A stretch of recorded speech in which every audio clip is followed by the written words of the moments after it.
Hello, good evening. Welcome once again to the stream that has yet to have a name but still has way too many games. I'm your host, Clinton. Ooh, welcome back to another night of Kingdom Hearts. Tonight we are actually going in pretty hard. We've gotten pretty far these last couple weeks. Now we've gotten up to, I think, Hollow Bastion, and that's where, like, plot stuff starts happening. Like, before it's just kind of been, like, hey, like, do the Disney World, maybe get some plot and see what kind of shenanigans Riku is up to. But nah, tonight is all plot. So strap in and get yourselves ready for a good time. How's everyone doing? I hope your weeks have been well. Mine has been pretty good, pretty busy, but you know, what can you do? All right, let's load up here. Yeah, that's where we left off last time. So tonight, I have a pretty solid plan for where I want us to get to. We did a Book of Pooh page the last time we were here, but we're just gonna jump straight into the fun stuff. Because lest you forget, we got a gummy block piece from several worlds we had been to, and then we finally gave everything back to Sid. And hey, Goofy's even telling us right now, hey, we should revisit other worlds and backtrack. Like, nah, we'll get there soon, Goofy, don't worry. Excuse me. Alright, well, let's go. So we'll head to Neverland as far as travel.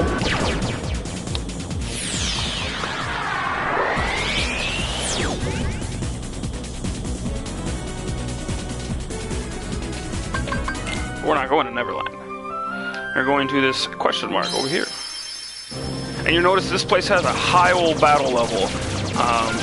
Most of the stars next to other worlds we've been to on the Gummy Ship missions before were maybe around like 3, 4, 5, 6 at this point in the game. Nah, this had a full 9 or 10. This place is straight up, you know, it's a serious place.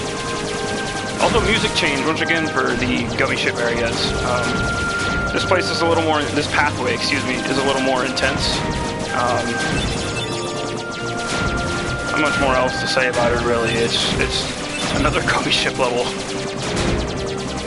I'm thankful we put those boosters on earlier in a stream or two ago, because if not, this would be going really slow. I could probably update the ship a little more, but there's not much of a reason to. And you notice the background's changing more to seem like a endless swirling void. I do like that kind of change.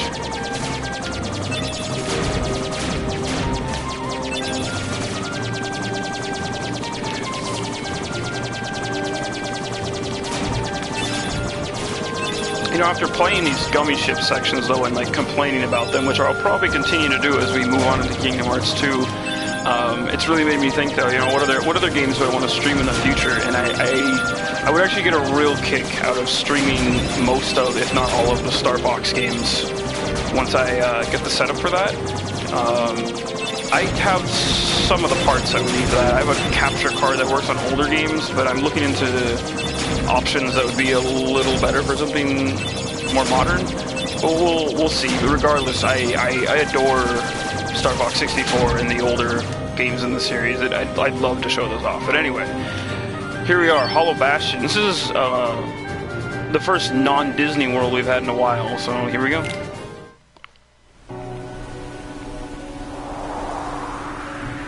As you'll notice, for our very careful viewers, in our first stream, we saw a cutscene that I noted was only for Final Mix, and this is where Riku woke up. Like, he woke up on this spot of, this little chunk of land right here. So this is where Riku ended up. He ended up at the endgame area first. How convenient.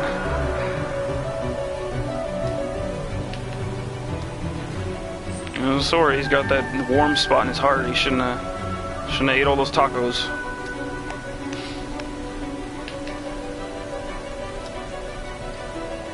Look down on those. Oh, what could that be?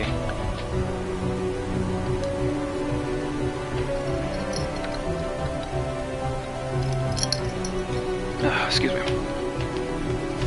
Alright, so this area's got several unique things about it. So you notice there's things underwater, right? There's chests littered all over here. we'll come back and do some backtracking later. You can get some good items from pulling some of those chests, but you also notice these bubbles here in the air.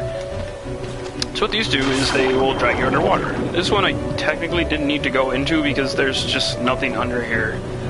But it's a weirdly cool mechanic because it sets up some puzzles we'll be doing in a bit. But I don't want that one though. I think I want this one. No, I don't. Well, we're off to a solid start so far. No, no, no, go up.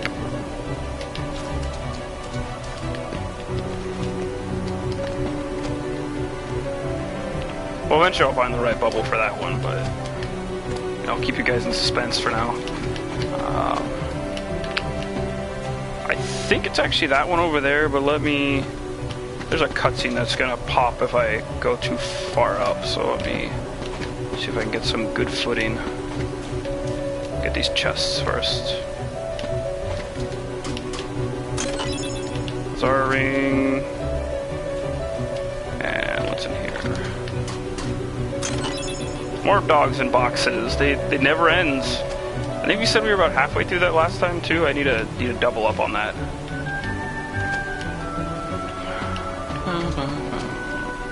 That should lead us. There we go. That'll get me the one I want. And we'll press forward. I doubt this is a good item either, but let's see. Yeah, Meteor G, just more weapon gummies. There we go.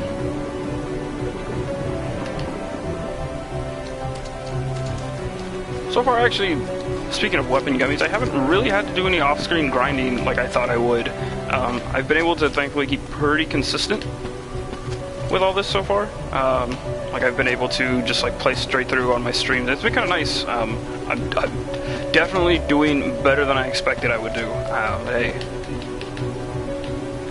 No vessel, no help from the Heartless. Oh, it's Mr. Beastman. How'd you get here? I simply believed. Nothing more to it. When our world fell into darkness, Belle was taken from me. I vowed I would find her again, no matter what the cost. I believed I would find her. So here I am. She must be here. I will have her back! Take her if you can.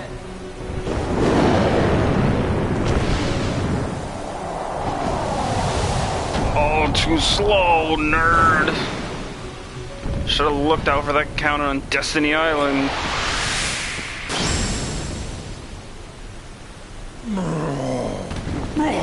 Stop!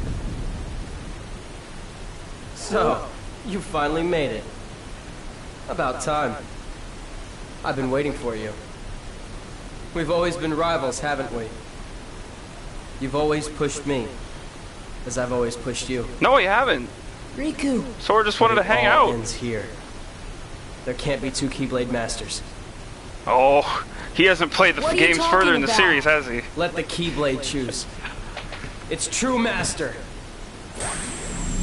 Oh no. Oh no.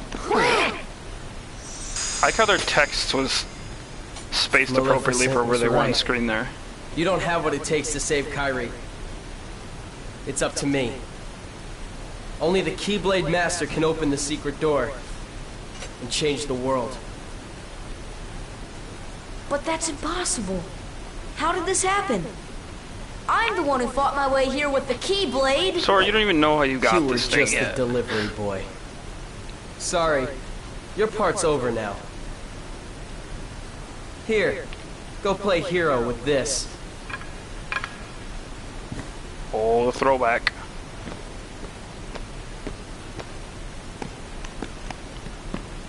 Goofy, let's go. Damn, fucking We have to remember our mission. betrayed. Oh, well, I know the king told us to follow the key and all, but... Like Donald, just straight up betrayal. Sora, sorry. Oh, that's... He said through his gritted duck bill. Yeah, but then we get a total upgrade though.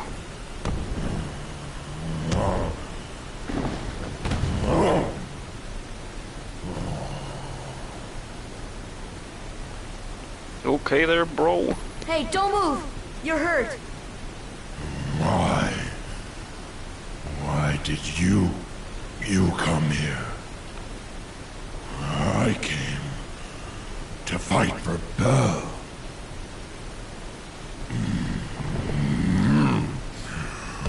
And though I am on my own, I will fight. I won't leave without her. That's why I'm here. Man, Beast's so cool. I like his use here. Even though you don't go to the Beauty and the Beast Me world too. in this game. I'm not gonna give up now. I came here to find someone very important to me. I appreciate they used Beast here. So yeah, now we get Beast as a party member. Like, fucking sick. And he's really strong too. Like, suddenly he's okay, first of all. His portrait looks silly as hell though. Whoever drew that. Look right next to my head. But yeah, no, Beast is pretty capable, at least early on. Yeah, so right now also you'll notice we have the wooden sword. Come on, Beast, you'll figure it out. But let's head up to this castle. First of all, look at this skybox here. With this cool rising waterfall, and then you got this sick-ass castle that's like blocked by Beast's gaping body. But no, it's like half castle, half machine. It's really cool. Weirdly enough though, aside from this really nice cloudscape, there's not much more land around here. Kind of like Destiny Islands, Hollow Bastion gets bigger in later games. Like there's more added to it. But we'll get to that later. It's less jarring than Destiny Islands. It's just a big area. But so right now we can't fight. This is back to how things were like when we first had the Heartless attack on Destiny Island, which is a weird throwback. So all we have to do right now is just kind of wander with Beast. He thankfully can kill people. Well, kill Heartless, and we're not murdering people here. It's a Disney game after all. But these shield guys, if I stand like this and get Beast to attack from behind, see, he just wails on them. But yeah, see, pretty much no damage. I still do combos, and it has a hit-like effect. Like, I don't just get stunned back, but I do no damage with the wooden sword. Gates are shut. So yeah, we gotta go this way. Hollow Bastion is a rather massive area. This is one of two major endgame areas. This is one where a lot of plot stuff happens, so on and so forth. I sometimes forget that these gates right here open like that, because they only do that once. Like, once you go there through the first time, they're just completely open, like always. That's always a cool effect. Yeah, Hollow Bastion is one of two big areas that are counted as like endgame areas, I guess. One of the major puzzles here is you have these crystal-looking statues with sparks flying out of them. And so as you examine them, you get these elevator platforms to move. Right now, there's not too much to do with them. Those are puzzles to be solved later, I would say. They kind of just aid in you getting chests that are in harder to get places, or getting around easier once you unlock the higher areas of the castle. Anyway, let's go down. You could actually just jump down there. You don't have to use that elevator, but it's nice that they put a button going both ways, because if you fell down, then you would still need to get up. So you use this one over here. I'm not gonna let Beast kill too many of these Heartless. Oh, how? Because one, it's kind of just Sora running around like this while you wait for him to attack. His AI is like fairly aggressive. I think I can program it like I've been saying before. I actually might look at that right now after I finish this battle. Okay, because I've never actually shown up what the AI programming looks like in here. So you go to Customize, and you go to Beast. So it looks like this for Donald and Goofy as well. Personal... Wait. Okay, personal was like how you would think Beast would attack, I guess. So frequent, regular attacks. Manual just sets it up yourself, though. It has like offensive, defensive, conservative, balance, personal, and then manual's how you would want to set it. So like I obviously want Beast to attack regularly all the time. Special attacks is fine, and then don't use items much, because it's like it's Beast. He doesn't have any magic, so that's basically what it comes down to in terms of programming the AI for your party members. It's sometimes reliable, but I mean there are jokes aplenty about how like programming Donald to heal you just almost never works when you want it to. It's rough. It works. It does work. Donald has saved my butt on stream a couple times, as I've pointed out before, but at the same time, it can be rough. You throw. There were some other bubbles back there that we do need to get to, but we'll give those a minute. There are puzzles galore around here. Wait, what? Oh, okay.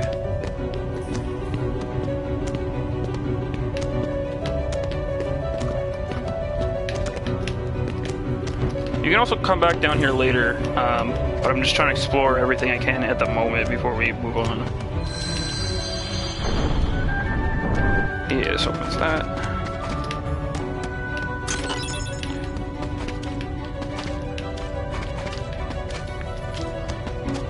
This area in general too, just the way it's designed is definitely unique. Like I think it fits with the like aesthetic of more of the unique areas, like maybe not Destiny Island specifically, but like Traverse Town. That's kind of the only really unique place we've been to so far, as far as like a non-Disney world. And I think it matches that. Like it looks like a more, it feels like it's in the same realm, like the same universe. That's kind of the easiest way to explain it for now. So we'll go down soon enough. Let's go up here first to the waterway area. So part of the advantage to Beast and why you want to come explore these areas now is because if you use the call function with him, you can do this later when he's in your party normally, because I mean, you know, spoilers, obviously you get the rest of the gang back, but how are you gonna do that? But Beast opens up these different door areas like that. That was all that was up here, I think. I think you can get one more gate to open later. That's it. That chest over there we have to get when we go downstairs, but I just wanted to grab that really quick.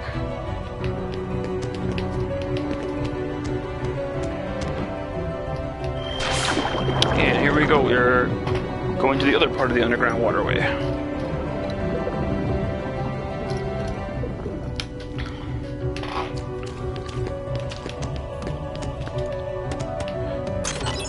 I also kind of appreciate that in this area, as when you're just Sora and Beast, there aren't a lot of enemy groups that you have to fight. There was some outside, obviously, that I showed you guys. Like that's just how it functions when you're fighting Beast on his own, or fighting with Beast on your own. But aside from that, you don't have to worry too much about that. So you can kind of just focus on some of the puzzles. Also, something that is easy to miss here. So see these water bubbles, right? You think, oh, they're just to get you under there, like just walk into them, but nah. So there was a chest that I pointed out when we were back up there and the room above just a second ago. So if you freeze this, it then turns into a platform that you can use to finally jump up there and then get this chest, which I don't think the item in here is that great to begin with. Like dark matter, I'm wrong. That's a really good fusion item. Screw me, right? No, that's just like the last thing you would think to do with those, because you pretty much never have to freeze another one of those for another puzzle anywhere else than here. It's weird. Anyway, let's get used to break this open again. I don't know, it's interesting to say the least. So we got this dungeon area, Trinity down here. We'll come and get that later with the rest of the squad.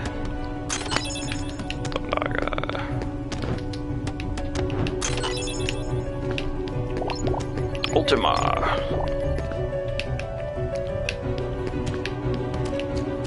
Man, I'm surprised through all the Kingdom Hearts games that there hasn't actually been like an Ultima weapon. That's usually been like a running theme as like a Final Fantasy like main boss, secret boss, something. I mean, there has been, you get a weapon like Sora's ultimate weapon is Ultima weapon, but like there's not like a boss or an enemy called Ultima weapon. I thought that was interesting. So we gotta push all these switches and find the correct pathway for moving forward. And what we are moving forward toward, by the way, for anyone who may be watching this in post or anyone watching now, we are finding the way to unlock the gate.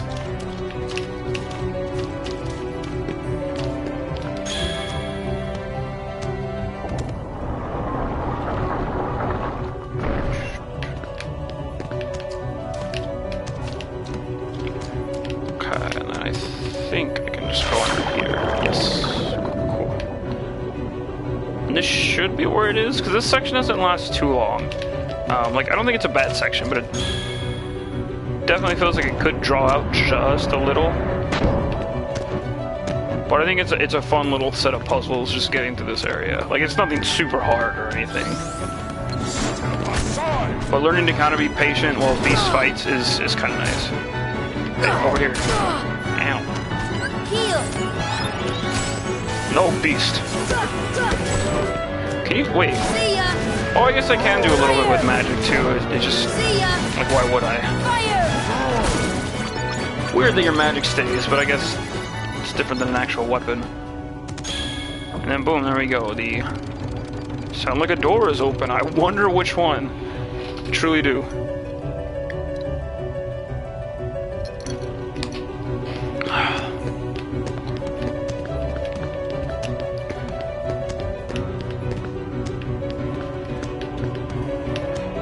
And I think if I were to have this closed the right way, I can also get up there, or we come down there from a different pathway, but we're not going to do that right now. We're just going to head back to the front door. Look at, wait, Sora just stood up there. Man, breaking this game already. So much fun stuff happened on stream last time. Like, not just the 100 heart, or the 100 mushroom hit thing, or just like a bunch of dumb glitches. I'm hoping for more nonsense tonight. Like, I can only hope. If only we'd be so fortunate.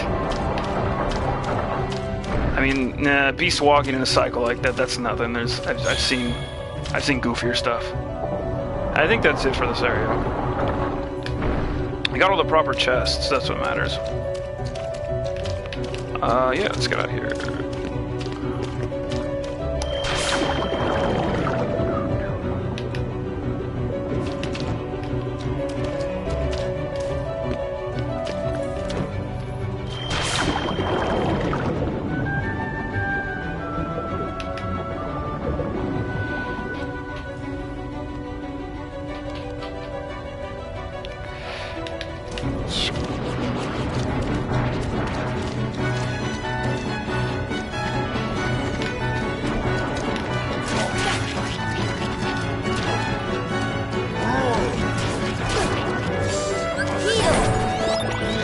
Sucks now is I actually have to wait for Beast to fight these guys off, because I can't touch the little crystal here without him doing that. But hey, attack them! Wait, can I use Sonic Raid? Nope.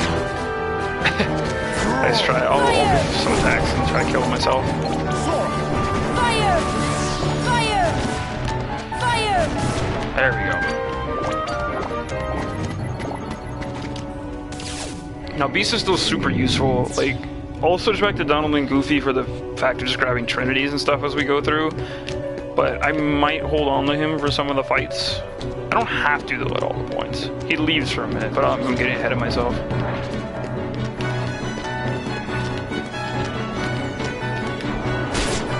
I can just go through the door, can I? Okay, yeah. Yeah, all those enemies just conveniently disappearing right at... we touched the door. Ooh.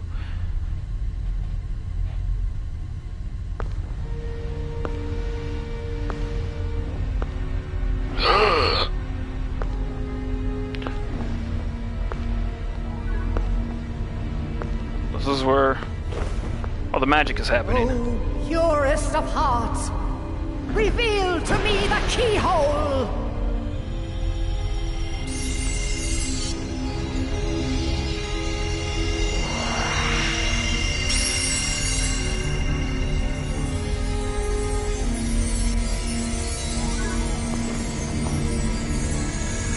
Then we got this crazy, like, Mad Lab workshop stuff. Like, what the hell is this place?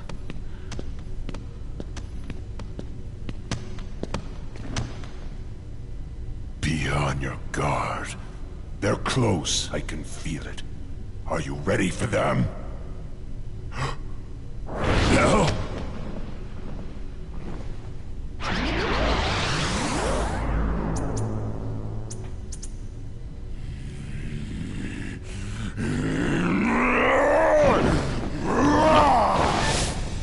Not too smart, that Beast, Quit while though. you can. No, not without Kairi. The darkness will destroy you. Oh, he's got the dress. You're wrong, Riku. The darkness may destroy my body, but it can't touch my heart. He's got My like those, heart will stay with my that friends. weird veiny body It'll never die. Really? Well, we'll just see about that. So notice he has like the heartless emblem on his chest, but it's not all crossed out. That's like, he's dark, but he doesn't... Sora Oh. ain't gonna go anywhere. The quickest You betray your unbetrayal king? ever. Not on your life. But I'm not gonna betray Sora either, because Also, he's become one of my best buddies. Notice after who all stepped we've out been through first. Together. Goofy, not Donald. See you later, Remember that. Donald. Could you tell the king I'm really sorry? Hold on, Goofy! We'll tie them together! Well, you know, all for one and one for all. I guess you're stuck with us, Sora. Thanks a lot, Donald. Goofy. How will you fight without a weapon? I know now I don't need the Keyblade. I've got a better weapon. My heart. Your heart? What good will that weak little thing do for you? Although my heart may be weak, it's not alone. It's grown with each new experience, and it's found a home with all the friends I've made. I've become part of their heart just as they've become a part of mine. And if they think of me now and then, if they don't forget me, then our hearts will be one. I don't need a weapon. My friends are my power. Battle him just like you did in the old days. Oh.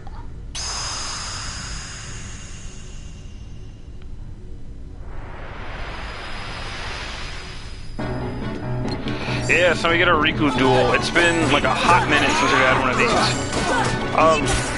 This Riku duel, you have both Donald and Goofy with you, so it's not too hard. But you still gotta kind of be careful because he's got some quick attacks. And I'm just getting thrown all over the place.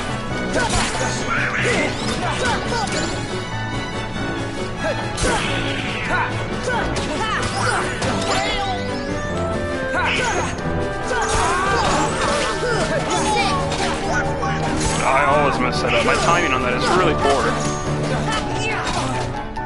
Just cheesing on Riku here. And his costume is so weird too. Not yet. There's a really fun thing you can do. So if you... Oh, hold on, let this cutscene roll out. We'll keep making fun of Riku's goofy costume in a minute. So the darkness will do to you.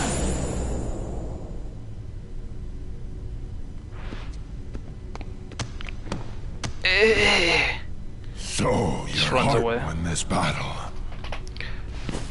Wait, if he could just open the door, what? Ooh, White Trinity. Yeah, we can go back and get all those at some point. And like I said, I'll keep the main squad together. But yeah, Riku's outfit. So his goofy outfit with the skirt and everything. About that. It's a really fun, weird tidbit that I've found out in recent, well, actually a long time ago. But so if any of you have played the game Pokemon Colosseum, like this is a big departure from anything, but if any of you have played Pokemon Colosseum, one of the final enemies in that game, I believe his name is Nazcor. I forget how it's spelled, and that game is weird. I love that game though. I don't think I ever streamed that because it's a long old game. Pokemon Colosseum is great. Anyway, talking about Colosseum, I think this is another torn page, by the way. AP up. Okay, never mind. Colosseum. One of the final enemies in that game, for some reason, no idea why. That game came out in like 2003, so like maybe they were down with Kingdom Hearts. Who knows? But one of the final trainers in that game, it's like the leader of the evil corporation you're fighting against, is looks just like that Riku, like the Shadow Riku with the the purple suit and stuff. Like not 100%, but he's wearing like a purple like body suit with boots kind of thing, and then he's got like a white flowy like side skirt going on. It's the weirdest thing. Comma volume 8. Okay, so what we have to do here is this is a library area in which we have to pick up books and then put them on different shelves. So you'll notice I picked up a book on the floor there. There are a lot of generic books, but there are a bunch that look the same, like all these yellow ones over here and all these red ones over here. So you don't need to count the books. You can pretty much see I picked up the red color, put it in the red book slot. But there's some fun things to do here in the library and a couple extra tidbits to unlock, chests and such. So let's wander around. There are also these weird little rotating, I guess, slots. And sometimes they open on the first try, but there are other times where you have to push them over a couple times, and that can get kind of annoying. Hey, look at this! This is where, when Sora was, like, tapping into Kairi's heart, sort of, and this is where her grandma was, and this is where Kairi was. It's pretty important. Like, this is just a small area, sure, but it's nice that it's like you actually get to see this. It's not just like a dumb... It's not just like a dumb nothing from a cutscene, like, oh, just a background. Like, no, this is where that happened. That's something I think Kingdom Hearts is actually pretty consistently good at, despite how shaky some like story bits and other things can get. Like showing players, like even with concept trailers or like secret ending stuff, which we'll talk about that as we go along. But yeah, stuff like concept trailers or just you know, even like weird cutscenes that seem like they have no semblance whatsoever. Like, you eventually go to all those areas. Like, I'll try and point them out as we start coming to places like that. But, like, one example is, like, now that we're already in Hollow Bastion, we'll see the room that all, like, the, like, Disney Evil Villain Council villains were, like, holding their meetings in with Maleficent originally as the game was taking place earlier. Where does this one go? Okay, pull this one off the shelf. But yeah, I think the series, as weird as things do get at certain points, that kind of consistency and like showing the player an area and then finally like letting the player like go there themselves or play out sequences that may have only been like cutscene trailer kind of stuff, I think that's kind of nice. Because there have been plenty of instances in the past with games where let's say like a developer or a publisher will show something off at like, you know, like an E3 or like some sort of press conference, and they'll be like, oh, you know, here's this cool trailer for this thing, like game coming soon. I feel like that doesn't always happen nowadays. It happens sometimes, but it's hit or miss. There were some pretty big bad ones for a while, like Zelda, I remember, had a really bad one for years where it was like Space World 2000 or 2001, like right before the GameCube came out. Space World was an old like press conference before, like it used to happen a lot more, like when E3 was still young and there were other press conferences. But Space World, there's a Zelda trailer. Like, just look up Space World Zelda on YouTube. There is this video. It's like this really neat. I mean, now it's kind of outdated, but it's, at the time, what, like year 2000, looked pretty hype. It's this like CG video of Ganondorf and Link just fighting, and it's adult Link and then Ganon from Ocarina of Time, like, so Ganondorf, like human Ganon, and you know, Ocarina was a bit popular at the time. People still love Majora's Mask, but having that like in a video form, it was like, oh, it's the next thing for Zelda. And they had that when Zelda came out on the Wii U as well. Like, it was Link in his Twilight Princess outfit, but he was fighting that giant spider, like, but it was an HD game, and that was like the first time you'd seen anything that was like an HD Zelda game. And it's just stuff like that is just, wait, did I get a, yes, I got this one. Stuff like that, like Nintendo used to be like the worst at that, like just showing off concept trailers. And it's like, yeah, like when you think about it, like, it's a concept trailer. What'd you expect, you know? Like, it had no reason to technically be real, but at the same time, it's like, you know, how'd you not like expect people to like not take that seriously to some extent? Anyway, but Kingdom Hearts, though, weirdly enough, has been extremely consistent in like actually following through, I guess you could say, on its like trailer stuff. And I think that's kind of cool. I am not lost. I'm forgetting which book I need to go pick up now. I think one's like supposed to fall out of the shelves when I move the doors, but let me wander. Here we go. Oh, I didn't pick up the one on the ground. That was it. It's either this one. No, it's the one down there, because it said book A is missing. Got it. And I think the one that falls out is right here.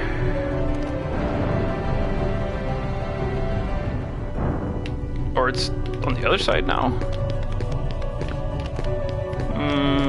Give me a second.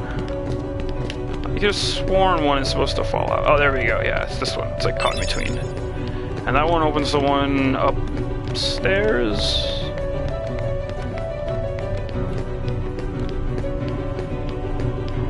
There's a book on the desk, too. By the way, you can find all these books in this room, so I'm not just wandering, shooting at nothing here.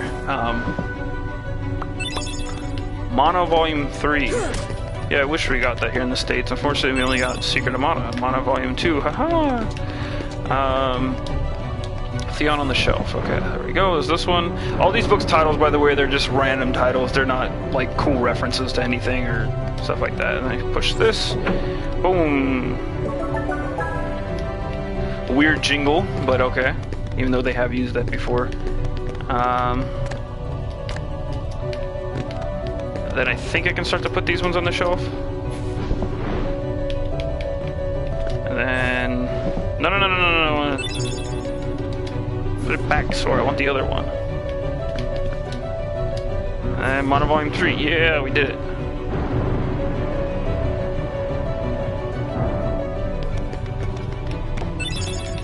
Puffet, Volume 4. I think that's the last one up there, by the way. So we should be good on all the puzzles here. I will save after I open this one, by the way. And then, boom, this leads out here.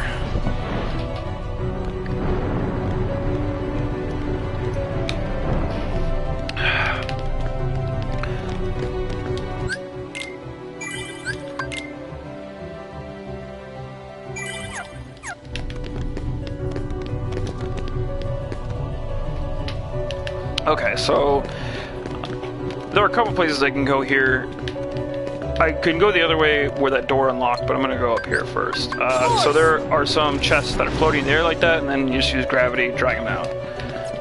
Simple as that. More dogs in boxes, just what we need.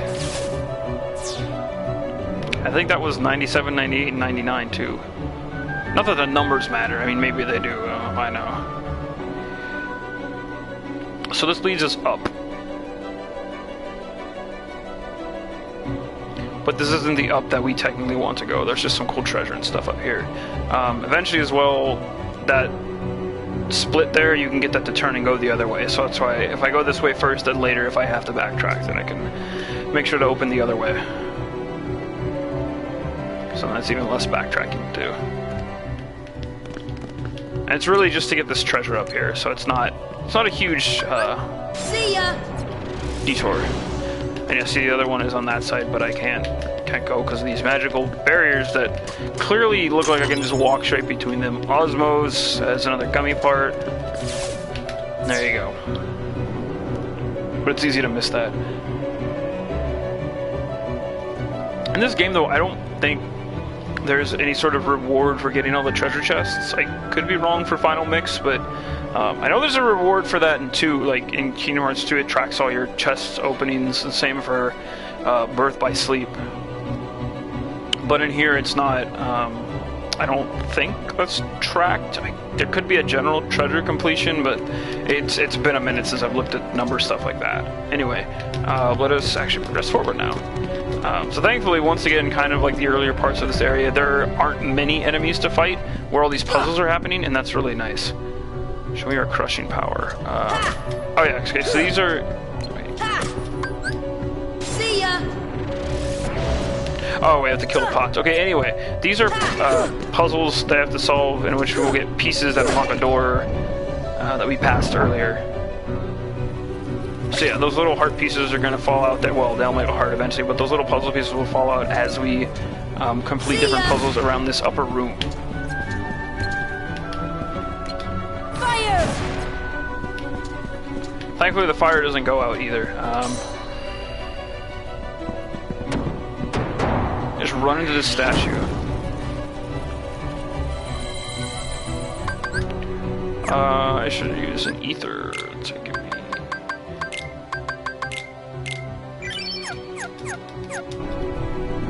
So I'm going to need a lot of fire magic for this. Fire! Fire!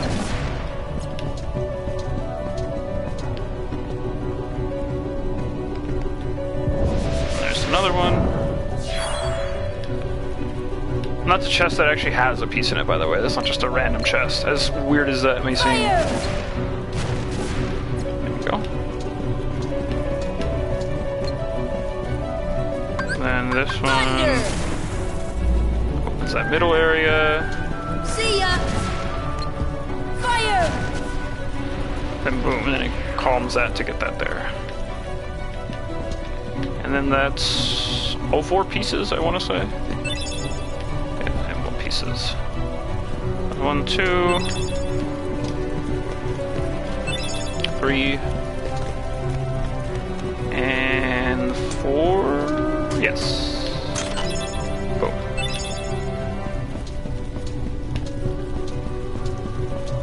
And now we can finally progress forward, so let us go. Oh, wait, hold on, there's one more thing. These pots to the side here, the first time you break... Wait, well...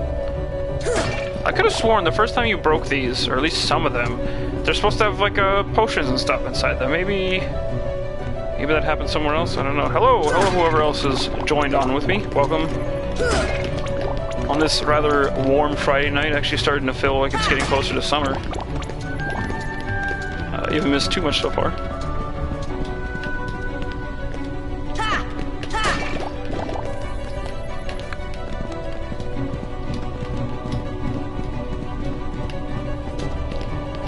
Alright, here we go.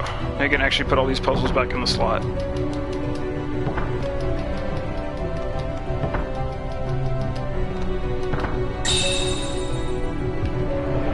Bam. Let's go. Like I said, lots of plot happening here. Why? It was mine. Know this. The heart that is strong and true shall win the Keyblade. He's back. What? You're saying my heart's weaker than his? For that instant it was. However, you can become stronger. You showed no fear in stepping through the door to darkness. It held no terror for you. Plunge deeper into the darkness, and your heart will grow. Yo, I didn't mean for this to be ASMR hour, but listen to that Billy Zane What should I voice. do? He's just getting in there. It's really quite simple. Open yourself to the darkness. That is all. Let your heart, your being, become darkness itself. Apparently darkness is green colored. Yeah, so... Evil doings with Riku. Oh yeah, so now enemies are in this room. Also, by the way, anyway, these are defenders, and then the magic guys back there are wizards, you know, super original names. Strangely enough, though, as I've pointed out, a lot of enemies that have palette swaps for like their models in Final Mix. Weirdly enough, the defenders and the wizards do not have palette swaps. I don't know what the reason is for that. I might want to look up their specific reason. These are Dark Balls, super original name, I know. These big shadowy guys, but yeah, there's plenty of enemies that do have palette swaps throughout the game, and there are more in this area later on that I'll point out, but some of these more key enemies like this don't. And I wonder if it's because they thought that they were like unique enough in their designs and looks that they didn't need a palette swap, because I mean at this point you know you're playing Final Mix. But, I don't know. Yeah, so this elevator then leads up. We were supposed to go to the left, but I'm making sure I just show off all the castle. Oh, no, this leads down. Okay. I think I know where this goes. I just always forget where each elevator hole leads, because, like, this place is just so big. Like I mentioned, I'll keep mentioning it. Oh, waterway. Oh, okay, yeah, okay. This is how I get back down to the waterway. As Sora. This is, like, in case you needed to go here later. But again, not too much to do down here, just like a couple of like chests and a trinity we missed.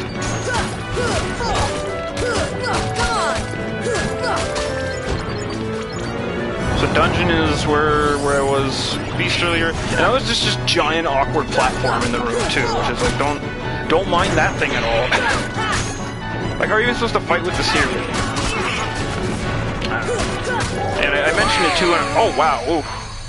Embarrassing. I did not realize I was going to die there. Man, I need to make sure I have second chance equipped. Make stuff like that stop happening. I'm definitely not under-leveled for where I am, but sometimes these stronger enemies can really whale you for strong hits and just lose track. Man, all my deaths so far, though, despite some embarrassing ones like that, nothing has happened during like a major boss or anything. Like, I had that one loss in the arena. there was that, and I think I died on like a silly random fight like that too. Let's see, okay, abilities, does Sora have second chance yet? He does not, damn. Okay, Ripple Drive. I'll stick with just that for now. Yeah, that's kind of frustrating. I don't know why I learned second chance. I'll have to look up an ability list at some point. For anyone not aware, second chance just means that no matter what, like if I take a lethal hit, I'll still have like 1 extra HP left. That's super convenient for a game like this because it's easy for me to just lose track of stuff like that. And then where does this lead then? Okay, and that just leads me over here. Okay.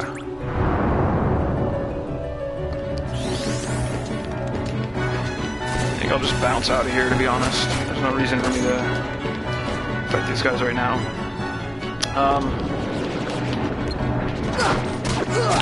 But yeah, again, I don't know. Based on what I picked in the beginning, I would then need to look up like when I would learn a second chance. I don't think you learn it too late, regardless of what you picked, but it's just a bit later depending on which one you went with. I'm not sure. I think we went with Sword and Wand, but I don't know. It's been a minute. It's been a couple weeks now. We've been out this for at least a month now, so it's good stuff going on.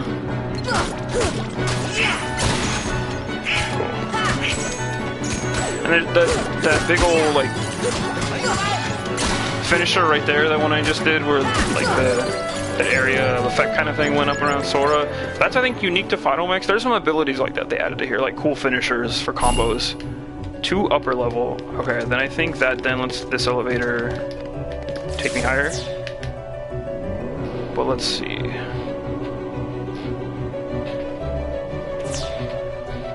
And this should just be either another chest.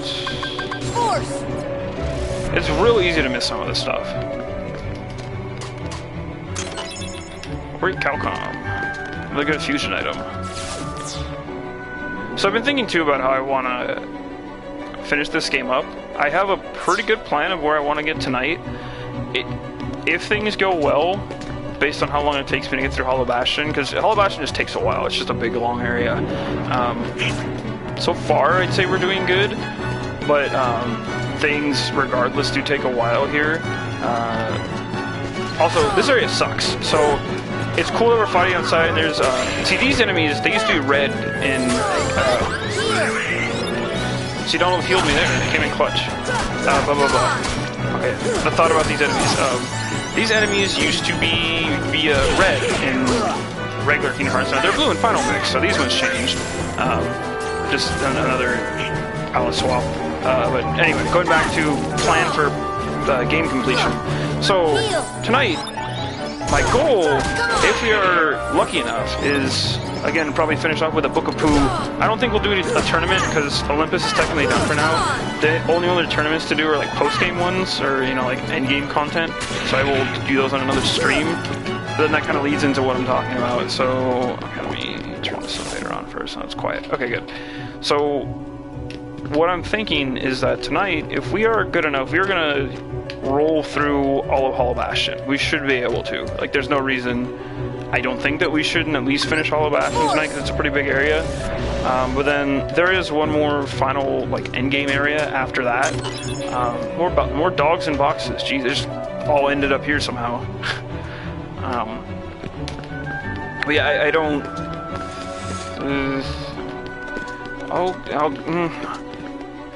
Wait, I should be able to get that chest.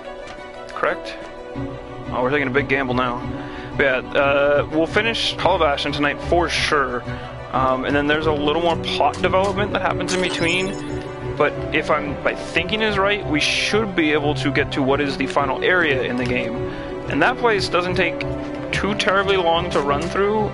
My ideal goal for tonight is to get there and get to like the room that's the quote unquote point of no return. So if I can get to the point of no return tonight, then that means next stream will be like endgame extravaganza next week or whenever I get to it. Next week I actually might be busy, so we have to reschedule. But in general, though, that's, you know, we'll be at Endgame Extravaganza if things go well tonight. Like, we're just gonna do straight up, like, story, push through, like, show off these last few final areas. But then I will set things up for, like, the final, I guess, Kingdom Hearts itself, like, the final stream for that. I'll have a good plan set up for what I want to show off, what post-game stuff, so secret bosses, like extra weapons, fusion stuff. I'll probably show off my file where everything is already pre-baked for you guys at level 100. You know, show off some extra things there, just how different some of the stuff are, how different some of the stuff is. But we'll see. I'll have to make some decisions on how to time things. I wouldn't want it to run too long. Because the main thing, aside from like secret or challenge bosses that I want to show off, is the 2 secret endings, because both of them are rather significant, at least to me, in showing this game off.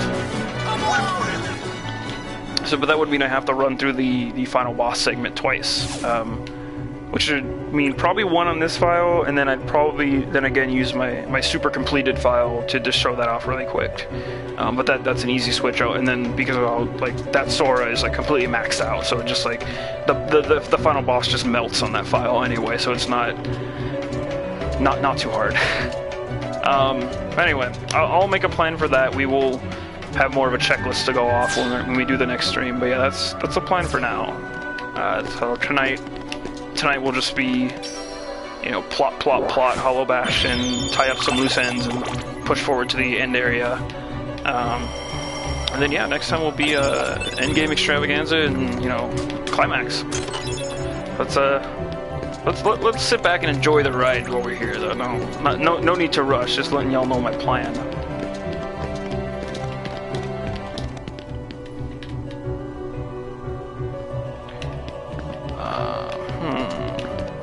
Is there a chest there? Nope.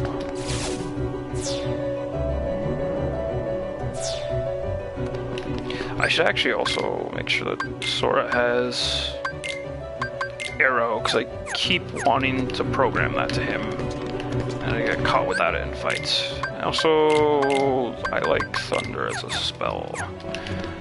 The problem with the magic stuff too is, like, some spells are more useful than others. Like, Gravity can be cool in that it works like it does in Final Fantasy games. Like, it halves health bars and stuff, or like it keeps chopping in half. But I find that's never too useful. Like, it kind of works on bosses, but not 100%. Like, it does not cut a boss's health bar in half like that. That'd be ridiculous. But I do appreciate that they give it kind of a practical use, and like how you can use it to drag those floating chests down. Like, that's cool.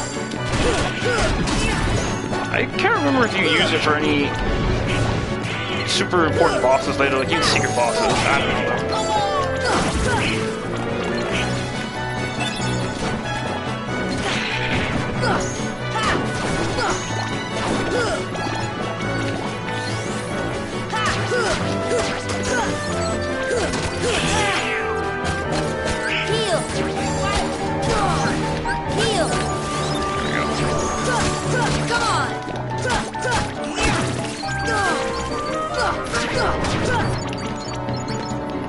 Should be it, yeah. Force!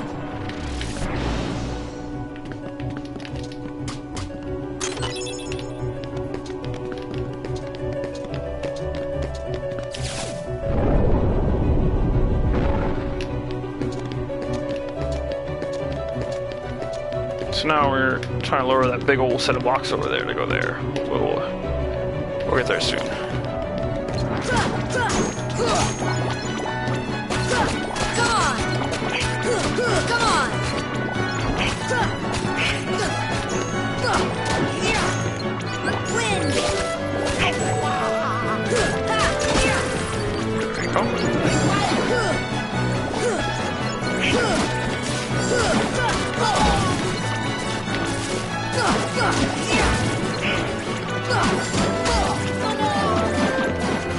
Yeah, there's just Goofy just going off over there.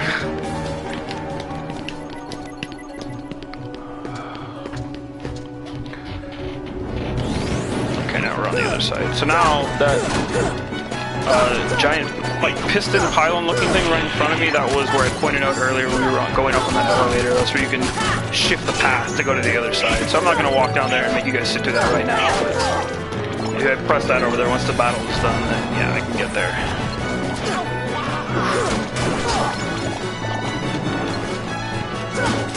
Come on!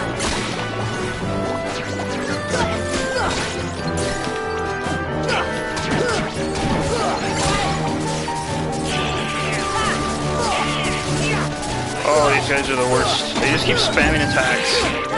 And they disappear sometimes too, and they take forever to kill.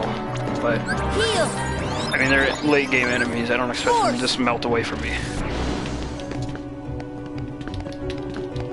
Got some here. I think it's just another gummy part. What do you know? Okay, no, that one lowers that. And if you'll notice, there's actually kind of a door I can get to under there. I don't exactly want to go... No, I don't exactly want to go there now.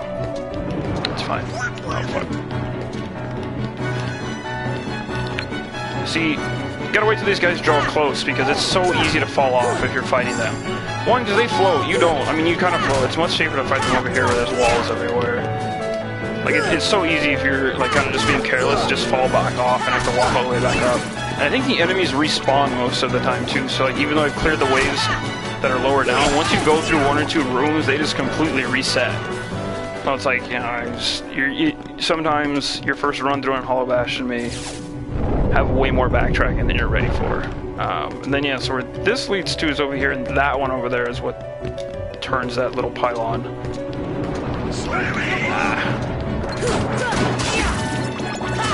Come on!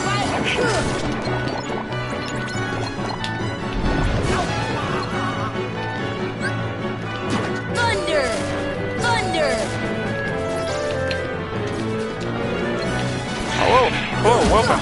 Whoever else has just joined. Hope your evening is going well. You haven't missed too much here so far. Still getting to the good stuff.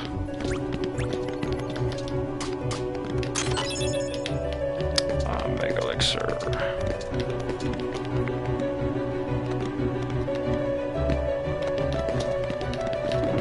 Yes, that's correct.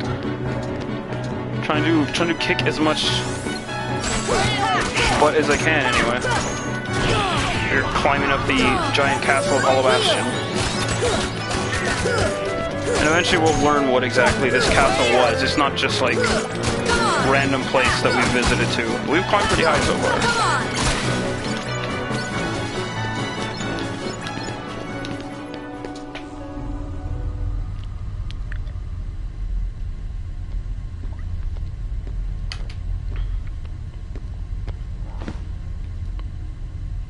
So, I see the path has emerged at last. Yes. The keyhole to the darkness. Unlock it. And the Heartless will overrun Ooh, this world. Riku's got that double voice now. What He do I care? put the Patara earrings on. The darkness holds no power over me. Rather, I will use its power to rule all worlds. Such confidence. Oof. Nani? Oh. Ah. Impossible. Another key. The princesses of Heart What? are all here. It must be her. Without her heart, she will never be able to release her power. The king's fools are here. Yeah, exactly. I'll deal with them myself. No, we'll get to that part You later. stay here and guard the princesses.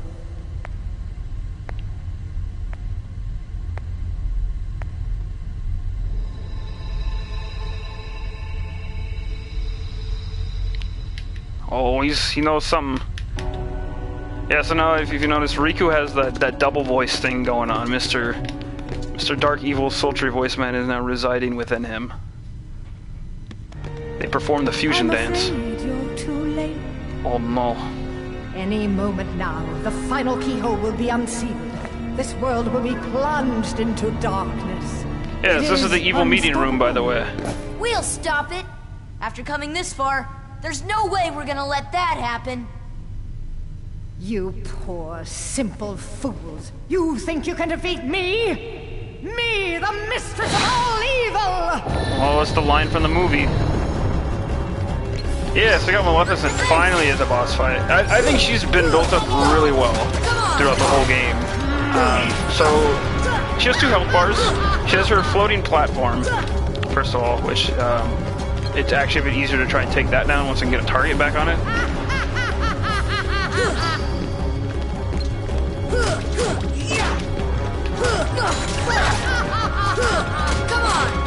Hey, she's a mistress of evil, but she's got a floating rock. Sora fights with a wooden stick and needs help from a duck and a dog. I don't know who's gonna win this battle. But yeah, Maleficent's pretty strong. She can, she has a pretty big health bar. She unleashes these really cool meteor attacks that just like clip through everything. But these are actually a bitch to deal with if you're on crowd mode. They're not very easy. She's pretty unforgiving. She's got a lot of different attacks. And yeah, we're on normal, so it's not too hard. But this battle can get pretty intense on higher difficulties. I think we may just blow right through her though. Oof. Bam. Yeah, that wasn't too bad. We've been pacing ourselves pretty well, but don't worry, she's not done yet.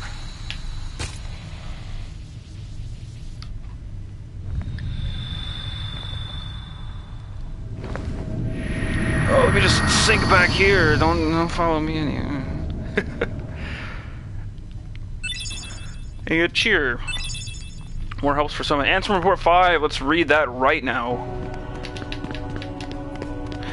Save point. Convenient, of course. Yeah, Maleficent, I think, through the whole game is built up pretty well as like the main villain. Her voice actor's really good. Don't know if it's the same lady who did in Sleeping Beauty. I'm gonna probably take a hard gamble and say it's not, but I could be wrong. Still sells it pretty damn well though. Anyway, let's see. Journal. Answer reports 5. To study Heartless behavior, I picked one out for observation. It wiggled its antenna, and as if sensing a target, headed deep into the castle. In the deepest part of the castle, its antenna began vibrating, as if searching for something. Suddenly, a strange door appeared. I'd never known of its existence. It had a large keyhole, but didn't seem to be locked, so I opened the door. What I saw on the other side mystified me. What was that powerful mass of energy? That night, I observed a great meteor shower in the sky. Could it be related to the door that I have opened? So yeah, that's basically Mr. Ansem. He discovered the Heartless, and the Heartless are seeking the doors that lead to the heart of all worlds, and then he opened the door himself.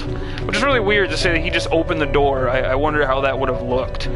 But anyway, let's go through this totally not mysterious at all dark portal and see what happens.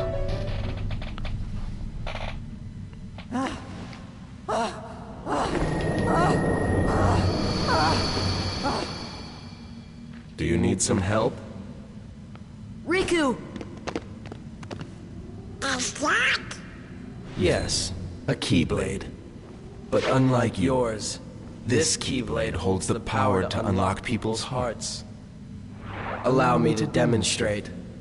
Behold! Oh, betrayal tongue? Now, open your Or- heart. Surrender it to the darkness. Become darkness itself.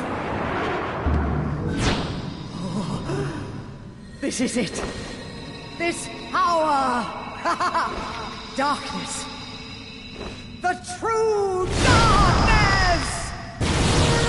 Oh. Yeah, so like all the big villains, she gets a second form, but because it's fucking Maleficent, it's dragon form. It's like the best thing ever.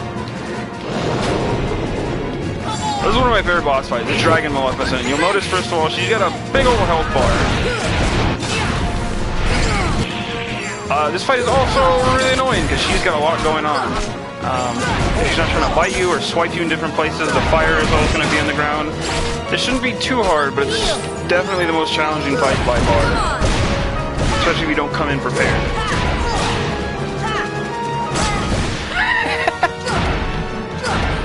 No, this is the new Fantasmic. That's why they were doing renovations of these past couple years. What do you think? The 60th was not kind to Fantasmic. Oh.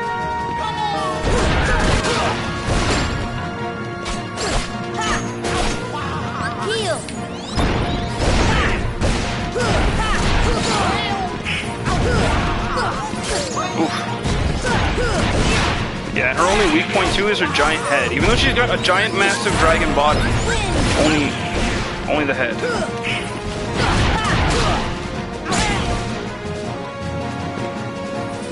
But yeah, this fight can get quite tough on higher difficulties because her fire and other attacks do their damage. A smart thing to do in this fight when you're on harder modes is to sometimes use some of your summons, like Tinkerbell or maybe even what is it, Dumbo, I think, drops the magic orbs. I think I'm forgetting that, but... Ooh, dodge the fire. Ooh, got all of them, nice. Yeah, we're blowing through here, though, because we've done really good prep on the stream so far. We've been consistent with the tournaments, we've done a lot of the poo extra stuff. Sora's just way too strong. Like, he juggled Tigger in the air for infinite combos. Like, what's a dragon god on that? Bam. Man, more level ups, more good stuff. One of my favorite boss fights.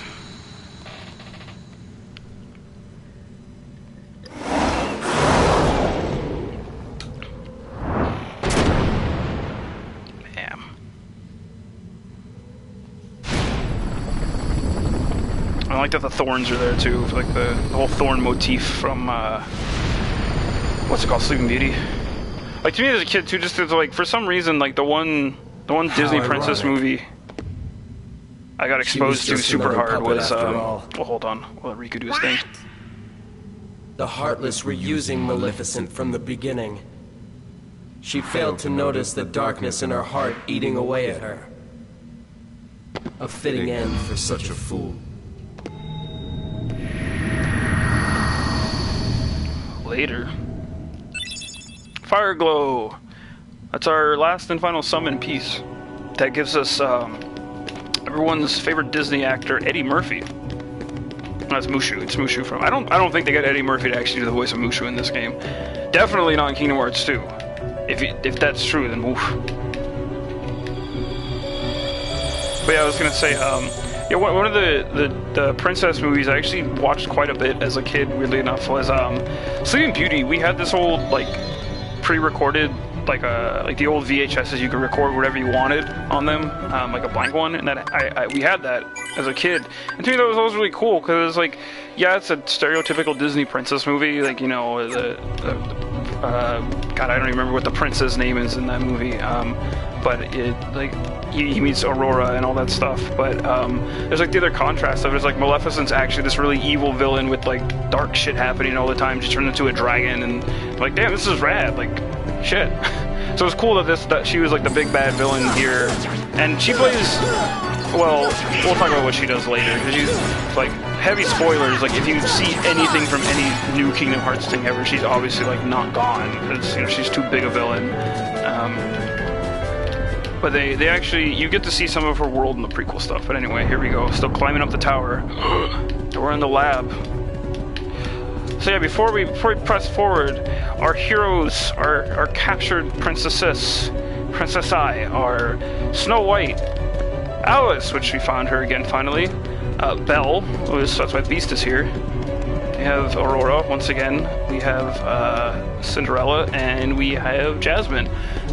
Nice enough, I think, is that all these other princesses, the ones that, you know, didn't get full-on worlds here or references. So like Alice and Jasmine, we obviously met before, so that's kind of cool. But there's these other ones that are like, oh, like there's obviously more worlds out there we haven't been to. Like, it's this good feeling of like there's more out there.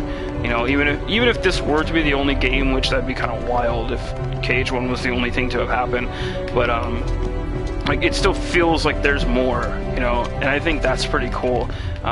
Snow White, Cinderella, and or Sleeping Beauty, they get their worlds in the prequel game, Birth by Sleep, and then Belle gets her world in but Kingdom Hearts 2. So they all show up at some point. I think that's kind of neat.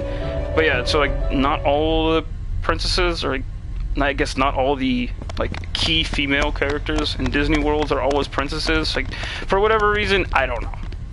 Oh, and Kairi's the 7th princess, as like we saw earlier. So Kingdom Hearts world. Ask me about that logic later. Notice that evil barrier that pops up. Kairi, open your eyes. It's no use. That girl has lost her heart. She cannot wake up. What? You're not Riku. It took you that long to notice. The keyhole cannot be completed. Like he's got the So long as like the last Vegito voice princess of going hearts with like still both sleeps. voices. The princess? Kairi's a princess? Yes. Can't And you without tell? her power, the keyhole will remain incomplete.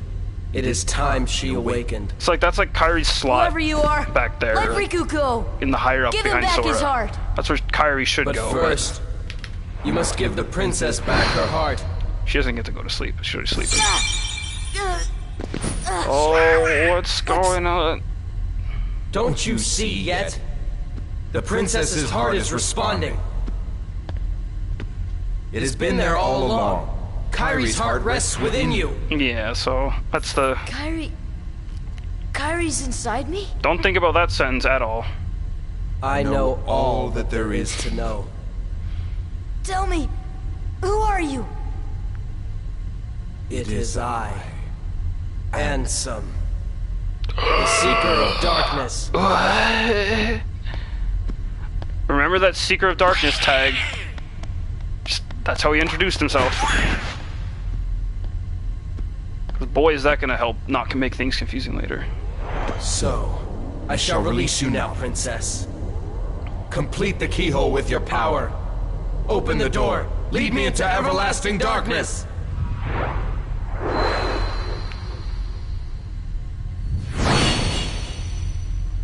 Sora!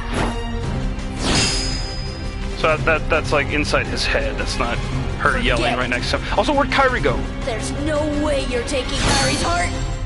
Like, just conveniently disappearing from the stage now. Okay, so this is Riku's solo fight with sick music, by the way. Also, okay. When I was younger, I remember this fight being a bit challenging, and people that I speak to, or at least see online, say like, oh yeah, Riku 2, as this fight is called, is not very easy. It's a little challenging, because, you know, you're on your own, you really gotta manage. I have items equipped already. And if you don't know all his attack patterns, it can be kind of tough, but as long as you keep arrow going, and just keep wailing on him and like know his patterns, you can get ready to block him. So when his hand gets all glowy like that, when he gets the gross energy, you gotta keep going in on him, or make sure to be ready to like block his little energy waves he shoots out. I'm getting kind of lucky with some of these hits. Whenever they say tech, that means I'm doing the good thing.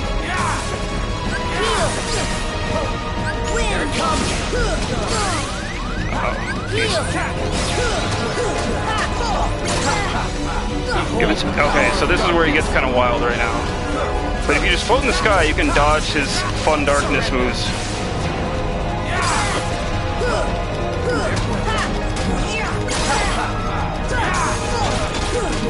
He goes in kind of hard on some of this too. Like he'll just keep spamming this stuff. But it's still a pretty challenging fight if you're not ready for it. Like, I remember this was the point where a friend of mine who was much farther in the game than me, I went to his house and he's like, oh man, I can't get past this boss. And it's like, this was the one. So I think it's just meant to be a good challenging fight. And it's like, you know, it's like fight your rival one last time. Nice, got it first try. Oof. But yeah, this one's definitely a step up as far as like a boss that really like dances around and just like gets in your face. Ragnarok, another fun skill. That's the skill you use to get those giant peak mushrooms. Or at least make that way easier, because it has a giant explosion combo at the end that does like hundreds of hits. Or not hundreds, dozens, but... The keyhole!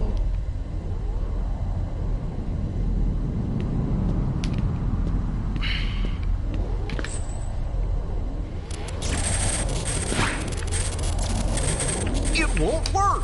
The keyhole's not finished yet! Uh-oh. What can we do?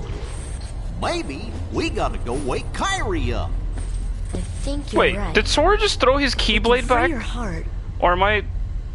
but Did he put it away? how?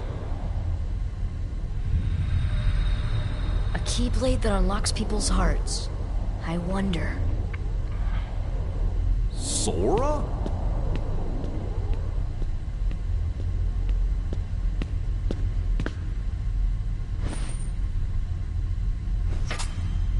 Sora! Hold on! No, wait!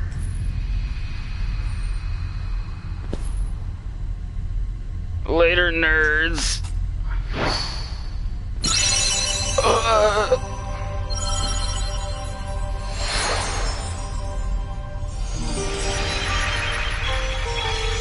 So those 6 balls of light, those are the hearts of the other princesses. That's how that Keyblade was made. For the longest time, I didn't understand that. I was like, where does the Keyblade come from? But that's actually quite well explained in like a journal entry that I missed. But yeah, see, it comes from them. There you go. Because you don't see the orbs go back into all the others, you just see the one go into Belle. So it's like, wait, what? But yeah, that's how that Keyblade was made. Pretty neat. Man, imagine being like in a coma for like a while and then waking up and then seeing this kid going into T-pose as he fades away.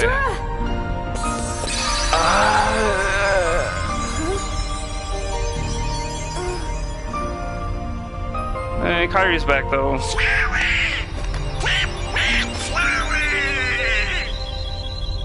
And now this is a massive What's happening? plot point that gets extrapolated on later. Let me tell you that. Falling into darkness.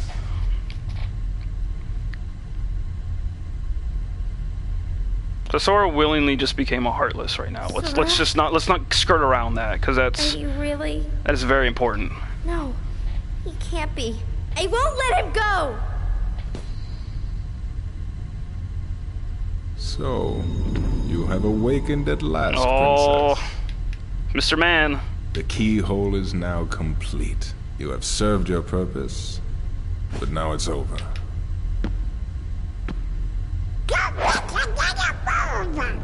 Do you think we can stop him all by ourselves? I don't know. Impossible.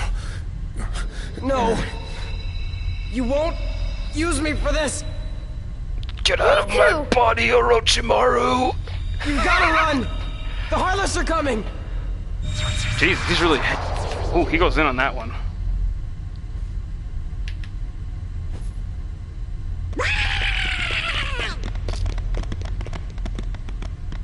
Yeah, so that's Ansem, Seeker of Darkness. What about the keyhole? Let's just get out of here! Seeker of Darkness, keyword there, but regardless, let's just say Ansem for now, has taken over poor Riku's body, but for better or for worse. Oh, what's this little bugger? So now the game completely flips script, so if you didn't know, Kingdom Hearts is actually a giant setup for you to control the bad guys. You now play as a Heartless, and you are supposed to take the darkness from the... No, I'm just kidding. So we're playing as a Heartless right now, though. What could this mean?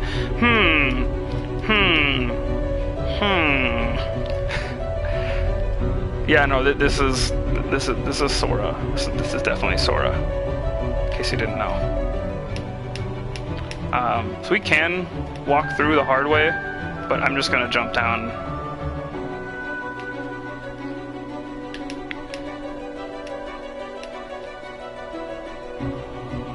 I know, right? It's like, geez, who else would you control in this game?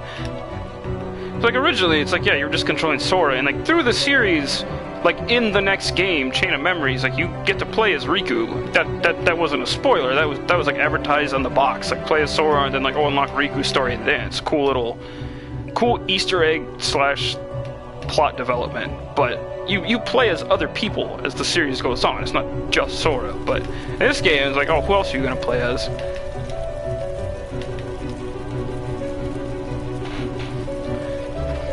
Yeah, this Heartless this super threatening Heartless that Donald and Goofy could definitely eliminate like a basic Shadow Heartless right now. Whee! Yeah, Yeah, playing as the Heartless is kind of goofy. He's got a silly high jump, but it's... I think that's actually the only time you get to play as a Heartless. Why not use a spell? Sora? Is that you? How does Kairi... Well, I guess Kairi would know, because light. This time, I'll protect you.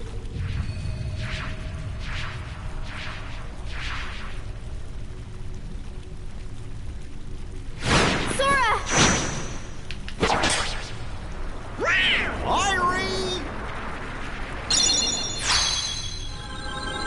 Oh. Kairi, thank you. Make out, you cowards. Sora!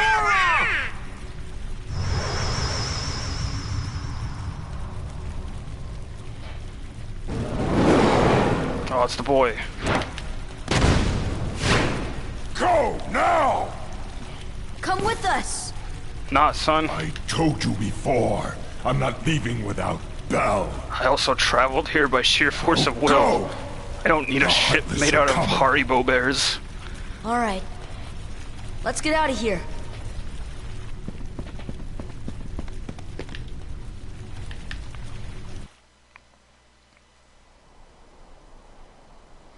Tell me what happened. Yeah, so now we're all the way back.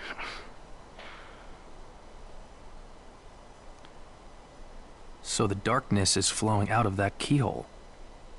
No wonder there are more and more Heartless everywhere. The only way to stop them is... Seal the keyhole, right? Maybe, but no one knows what will happen once it's sealed. Well, we can't just stay here. We have to do something. I've got a friend back there. That's right. Good guy, You Sora. have one more friend to worry about. Riku's Keyblade must have been born of the captive princess's hearts. And see, Leon just actually Just like explains that it. keyhole you saw. Of course, without Kairi's heart, it remained incomplete. Once that Keyblade was destroyed, the princess's hearts should have been freed. As we saw in the Don't cutscene. worry, Sora. If anyone can save your friend, you can. Yee. So yeah, just non-stop quick jump back to Traverse Town. So as Yuffie just said here, Heartless are getting stronger, new types are popping up all over the place. So yeah, the enemy levels have basically gone up in every world, and I think that's pretty cool. How cute. Someone is holding the darkness back. Oh, I don't know. Maybe it's our boy Riku. Yeah, so all the heroes are still at the castle, which is where we need to go back to right now. Don't think there's anything else to do in the main part of town. Like, see, yeah, now these guys appear here, which is one good for grinding and doing stuff later, but it's a little bit to relearn if you're still trying to like get used to what enemies appear where. Not too many enemy spawn placements change though. Most are still the same. Like it's just big strong stuff appears where like little shadows used to appear. That's literally the only difference. But it's a welcome change, I would say.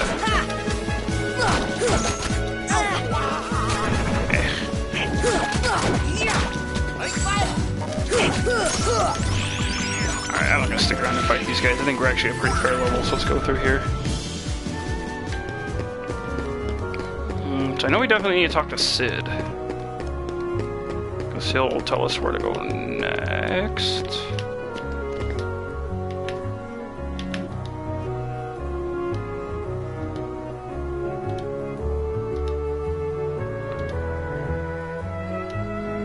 Yeah, go around the flat Earth, Sora. Don't you know how this universe works? 9 years ago, by the way, so they've... Sid and the rest have been here for a while.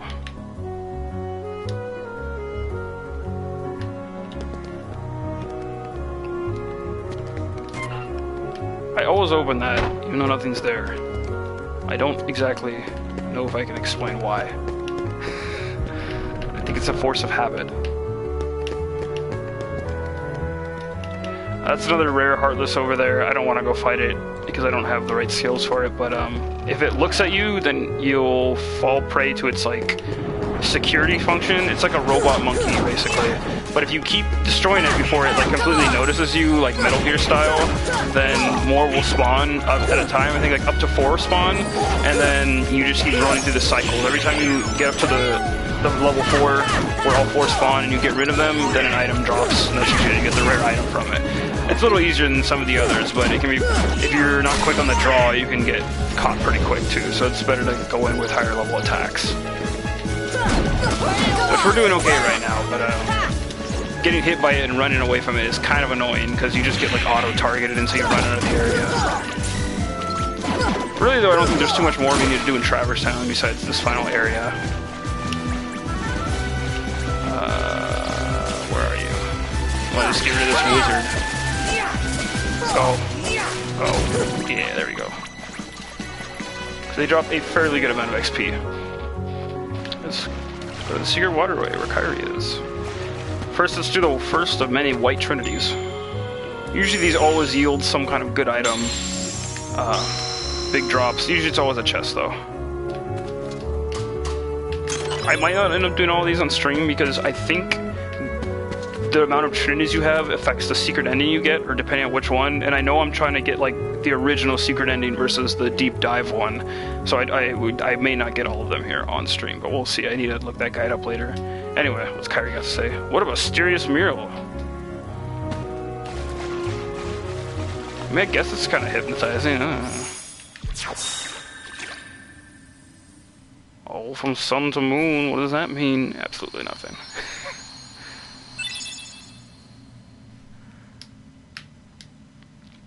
Yeah, we got a Navi Gummy, so we'll get Mr. Sid to reinstall that. It basically just opens up another warp hole.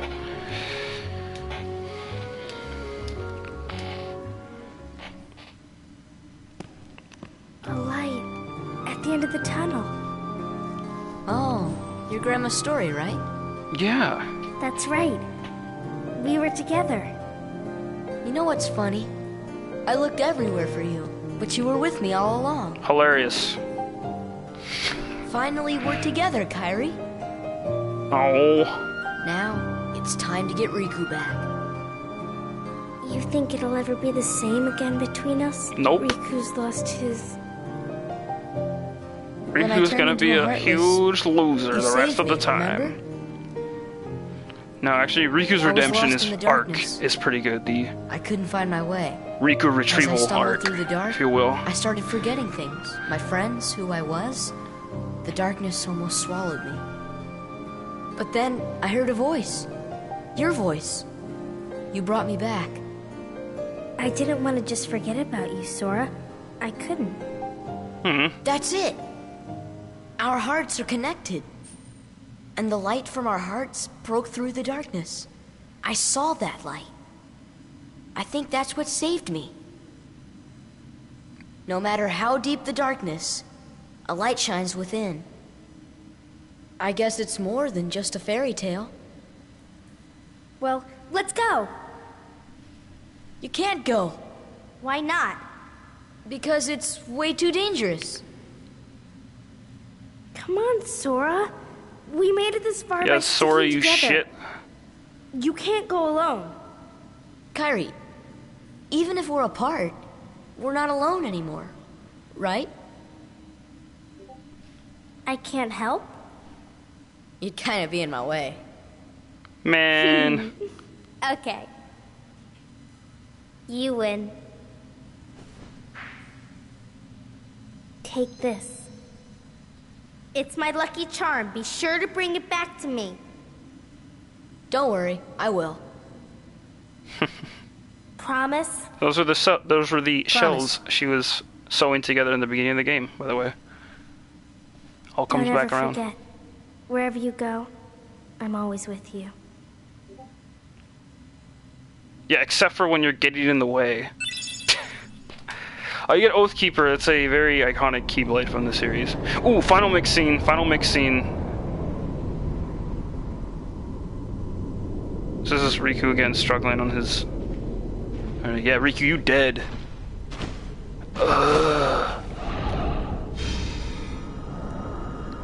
So this is something that's kind of like... Oh, who's talking to Riku?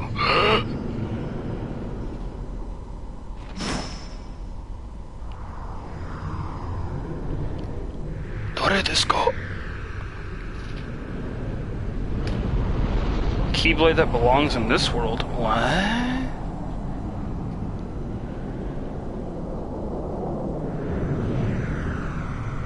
Oh, what's going on here?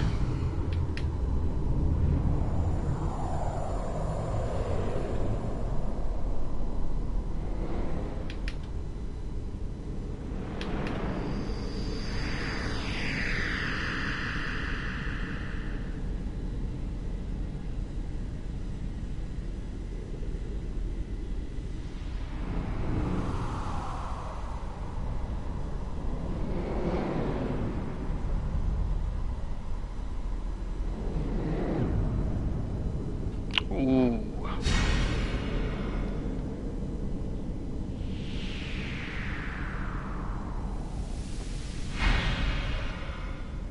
So we'll get an explanation on this soon enough, but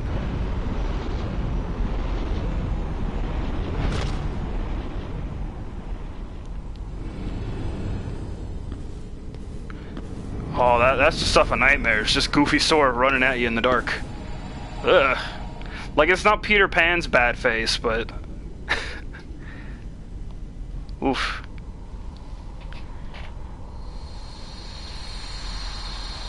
Oh, yeah, that's a unique cutscene for Final Mix. I forgot about that one, but yeah, it shows kind of that's what starts to happen to Riku. He's in the realm of darkness, basically. That gets delved in upon much more as we go along.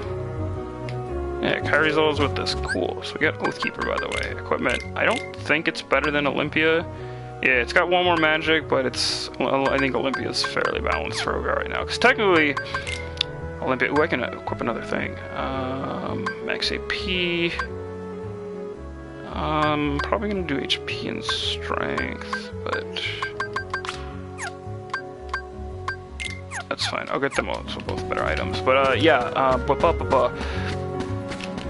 you normally would get Oathkeeper as like your normal good Keyblade for this point, but because we did the extra tournament stuff and finished Olympus, we got Olympia. That's pretty convenient for right now. Oathkeeper's a cool Keyblade though. It's one that gets used for important stuff later because blah blah blah symbolism. That's, you know, it's Kairi's and Sora's bond together. It's like, you know, their oaths. It's cute. This should help. Heal. Heal. Anyway, yeah, let's go talk to Sid, and then we'll mosey on back to Holobash. What time we got? Oh, it's only 9. Okay. Yeah. Like I've been saying, I think, if I'm timing this right, we should be able to definitely have time to make it to the final world and get to our point of no return, and maybe wind down with a Book of Pooh as is per the usual. And then yeah, then the next time we'll be ready for endgame extravaganza. But the one thing I need to make sure of is if I've gotten all the Pooh book pages. I know I've gotten some of the weirder ones, but I would probably, for my own sanity, want to pull up a list in a minute, but I'll wait till there's like a cutscene.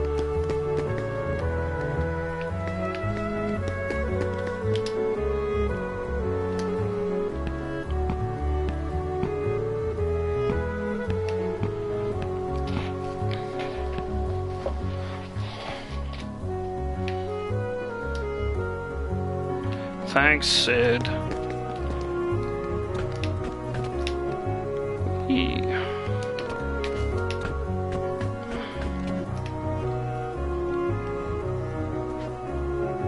No, I'm just kidding. We're not gonna glide the whole way to the door. We're gonna roll like real champions. Let's go. New warp hole near Traverse Town. Weird power emanating from the worlds. And yeah, essentially, so now secret bosses are unlocked. Some were already in the Colosseum, but there's one in Agrabah, and there's one in Neverland. There's also one that eventually, well, we can't target Hollow Bastion, weirdly enough. We have to go through the warp hole over here. It's essentially just a back door. But we'll get there. We'll get to all those bosses as we go. Anyway, let's roll.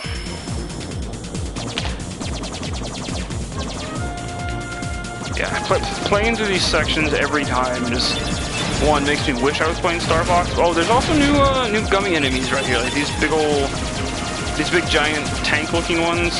Those were not originally on this pathway. Like, some gummy paths have way more enemies now to make things challenging, I guess.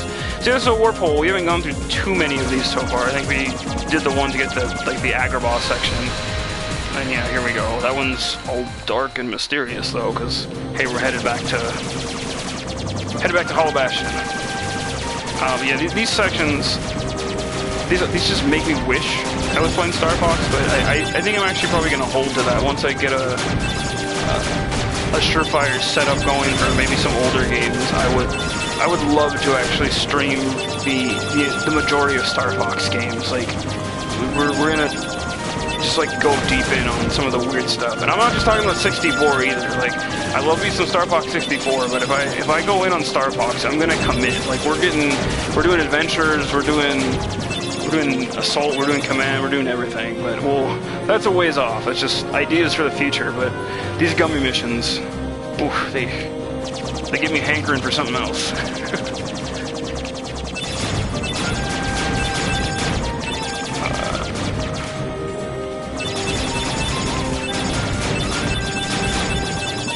Anyways, I hope everyone's night is going well. Hope your weeks have been good as well.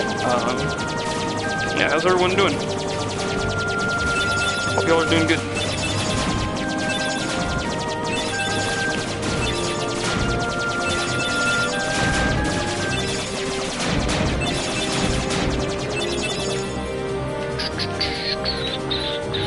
We should almost be there. Good, glad to hear it.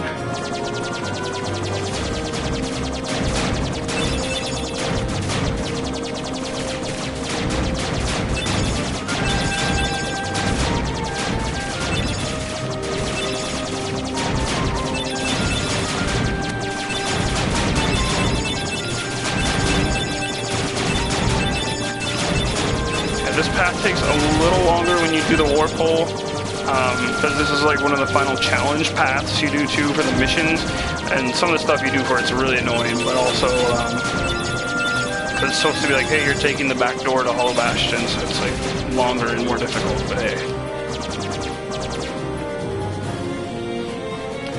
Here we go. Once the background changes, you know you're getting close.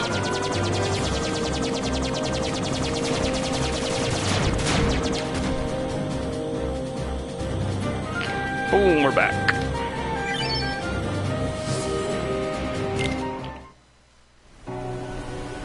Yeah, so now we get to kind of revisit through again, and Beast's just chilling. Yeah, all the homies are still in the castles. Let's go find out what's up.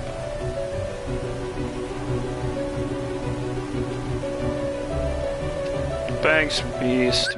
I actually think I'll take Beast for a minute. He's a fun party member to get in there. And I've been kind of shunning the other ones through the playthrough just because it's typically smarter to have Donald and Goofy majority of the time, sans like when you need to open stuff in certain areas.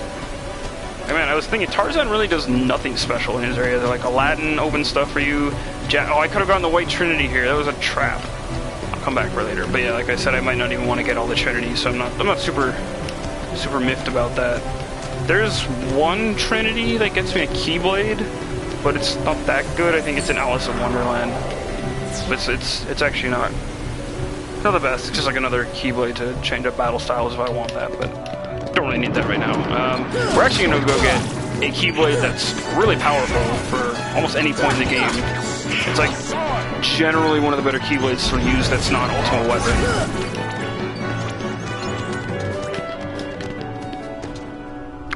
Yeah, basically at this point all I need to do is climb back up the tower. We're going to detour over here.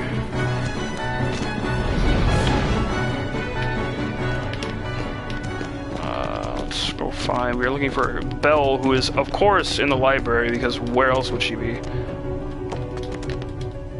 There we go. And you can technically miss this scene, too, like, if you don't... If you just go straight for the door, like the main entrance. Oh, Belle. Oh.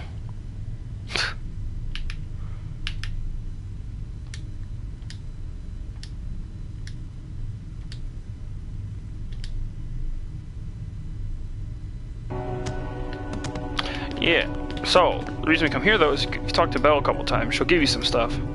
You get Divine Rose. This is a really good Keyblade. Like, it's actually pretty strong, I think? But, yeah, of course. Yeah, why would a book tell you how to banish the darkness? This guy was trying to open the darkness. Duh.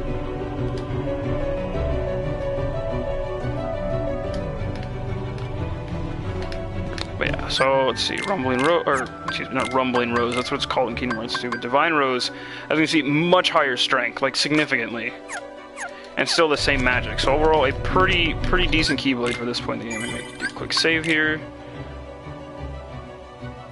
Bam. Okay, let's go back down. And for now, I think that's all the stuff. There's a couple other things to get in the library later, but we'll come back. We'll come back. Oh, the big guys are here too.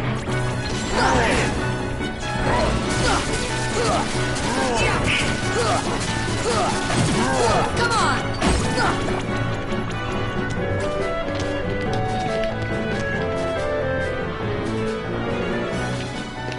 Yeah, we can just kind of blow through here now.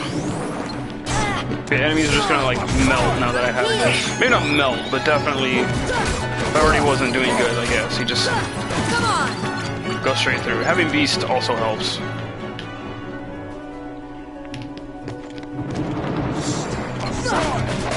Yeah, see, way easier. Still smart to wait for enemies to come to you up here.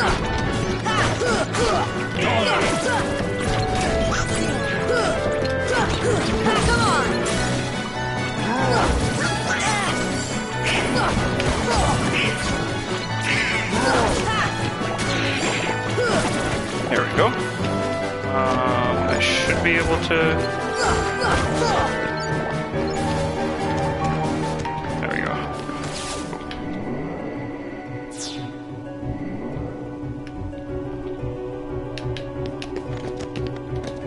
And by the way, the only reason we're actually taking the long way up is because, one, when we disembark, we just disembark straight up. But two, I don't think I could like use the save point to warp straight in.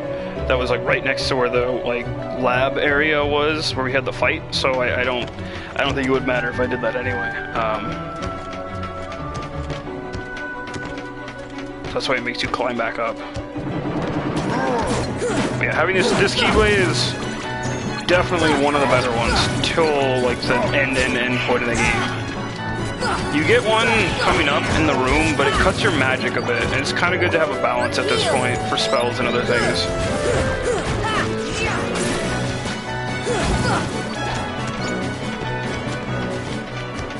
Yeah, also, we did a few fights. Let me check my abilities. Okay, MP Haste. I want that. And Ragnarok, I don't need that. Yeah, still no second chance, but that's fine.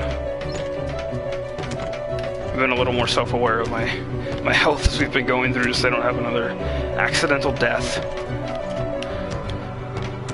Yeah, also nice view of the castle over here. Pretty darn big place.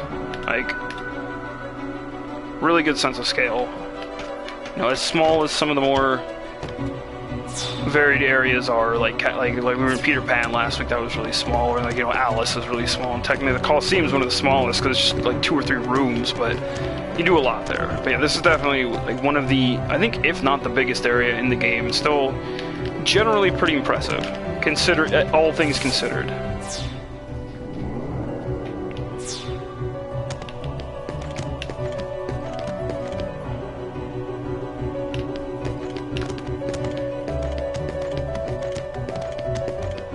Oh wait, shoo.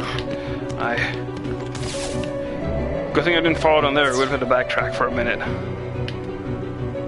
And then once we're here, yeah, thankfully we don't really have to stop and press all the switches there. We just have to like double back around, and then the stairs should be set up for us already, like we did from last time.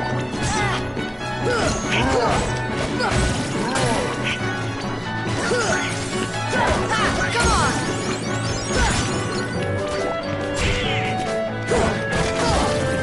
There we go. Oh, there's more fights happening. Screw it, let's do it. Also, you'll notice the enemy arrangement has kind of changed too. Like, you still have some of the same enemies, but now more magic guys are appearing. It's kind of just like, how the enemies all appear now is like how they generally appear for the rest of the game, with that kind of change up that's happened. He goes like, the darkness is everywhere now. It's stronger.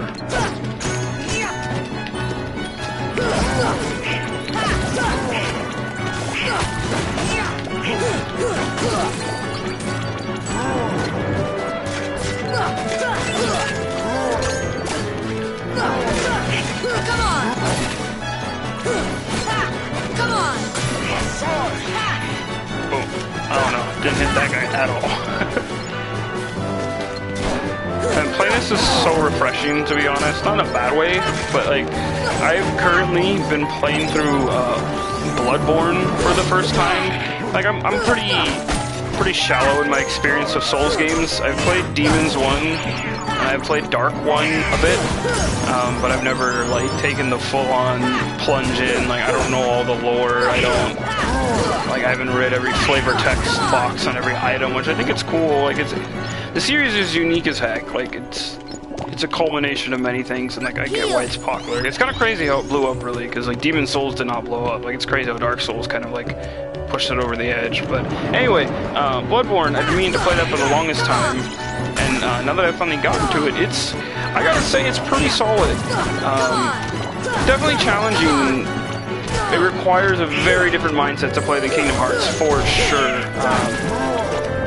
You know, we gotta always be thinking, or you'll regret it if you don't. But being able to play this, which has way more relaxed combat, and you know, still challenging, but for different reasons in different ways, it's much more relaxing. But I'm enjoying Bloodborne. I think after this, I'd be keen on like seeing some of the rest of the Souls games, and now that I kind of get the flow with a game that's, I would say, kind of more accessible, despite still being in the same vein. Like, I think it's cool to see what they've done there, but that'll be in time. Anyway, yeah, all the homies are free now. Belle, as we saw, was down there in the library, where of course which she would be. But then we have these two. What do they got to say? What kind of shit are they talking?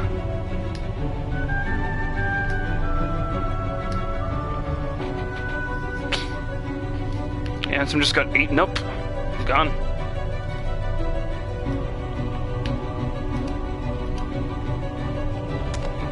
As he noticed that, she said, as the darkness engulfed him, he was smiling. Ugh, crazy guy, that Ansem, seeker of darkness. What do these ones got to say?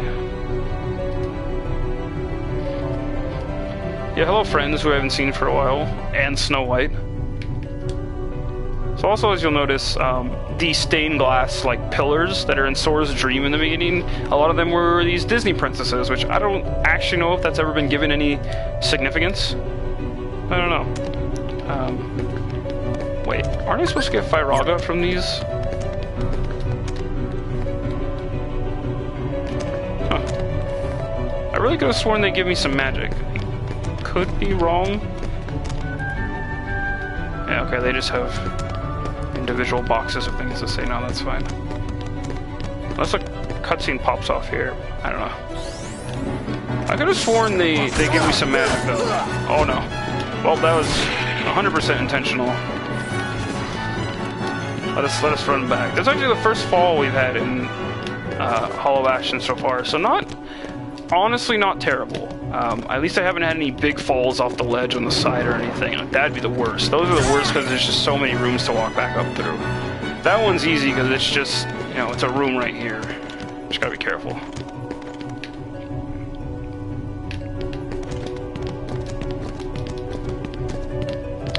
No, we'll definitely get it right this time. No fighting on the ledge. Always was fight on square ground. No, I'm just kidding. Totally gonna fight on the ledge. Yeah, we're not cowards. That's what it gets. All right. Come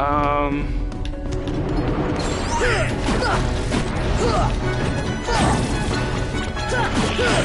Come on!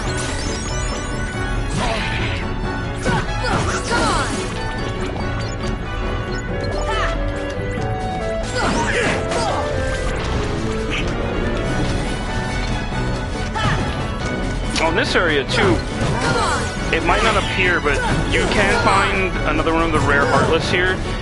The annoying thing about the one here though is it's invisible. It looks like the soldier ones, just a little bigger, but you'll notice like a weird shadow kind of like traipsing around.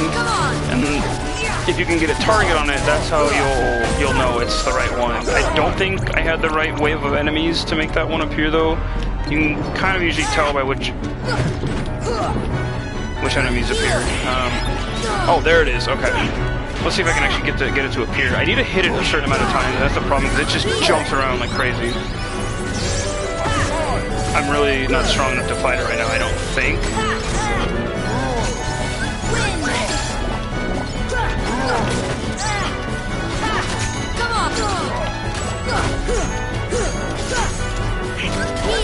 Yeah, I don't think I'm gonna make it appear right now. It'll probably disappear before I get a chance to see what it looks like for y'all, but yeah, it disappeared. I heard it go. That's okay though. It's a fun one for sure, but again, being a little stronger makes it easier to get it to pop off and then go away sooner.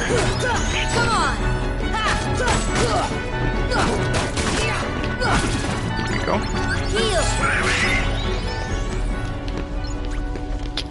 And up here by where Kairi's slot would have been that she never ended up going in, you get Oblivion. The sort of like counter Keyblade to Oathkeeper, which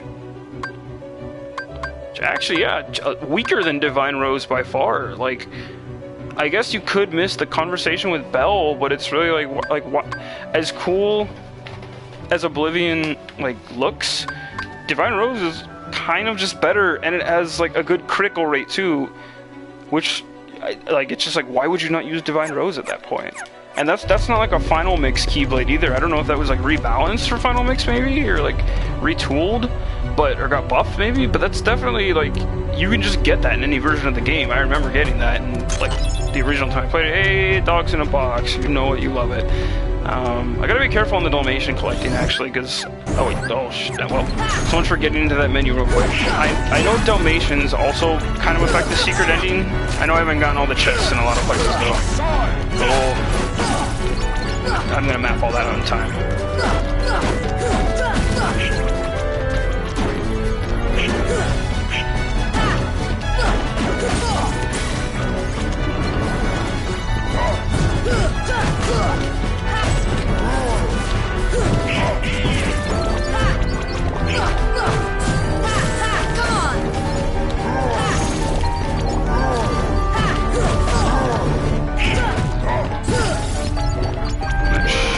For this area.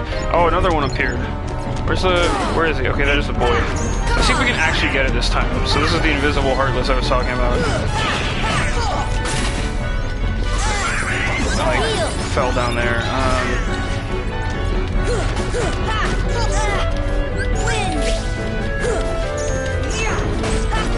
There we go. I think it broke open. Yeah, there it is. Got it. Yeah, Energy Stone. That's one of the rare items from it. Nice. Nice. Oh god, there's another one? Okay, yeah, several appear in the room. I totally forgot about that. But anyway, let's go through this totally not ominous door.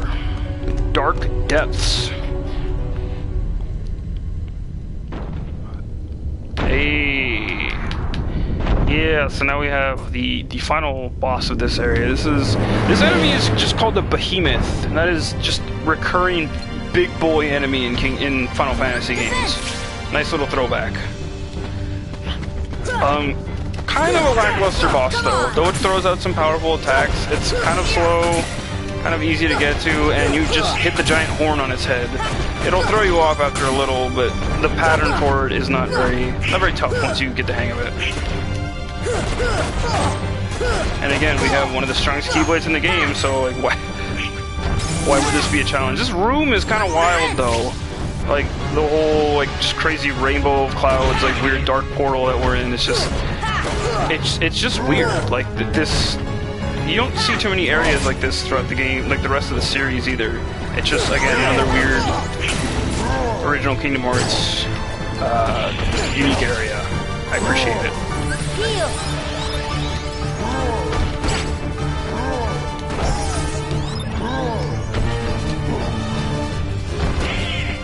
There we go. Oh no, I'm just... Oof.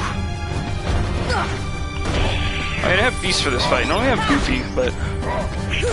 I thought Beast deserved a boss fight. He's been putting in work. Come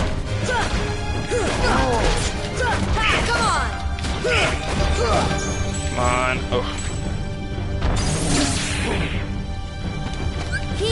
And it's got the big lumbering boss fight music they use for some. Again, Hollow Bastion, really big area. You've had like a dozen boss fights, like half a dozen boss fights, I think, because you had Riku Part 1, you had Maleficent Part 1 and 2, then you had Riku Part 2, oh, and then you had this. Okay, so that was 5, but that's a lot of bosses for one area. There's Second Chance, finally. Hey, so it's a behemoth. Omega Arts. That's a good item. Now let's go and seal that big keyhole. Sora, you did it. What?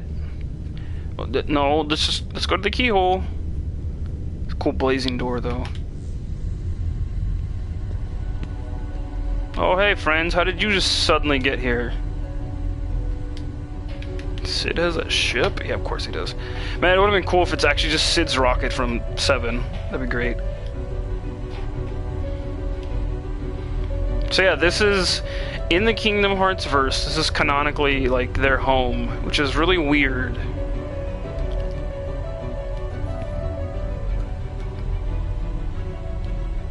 It's like, I get it. You kind of giving everyone their like, but it's like everyone who's playing knows where they're really from, though. Like, no one's gonna let that slide. It's just an interesting reuse of characters and assets, I guess. It literally is that simple.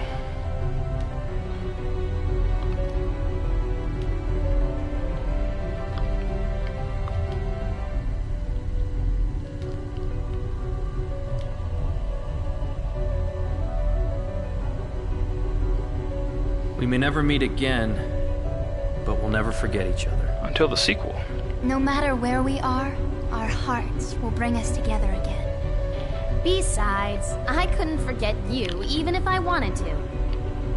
What's that supposed to mean?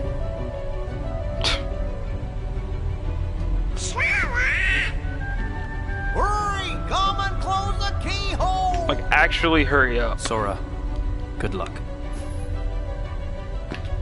Sora, ganbatte!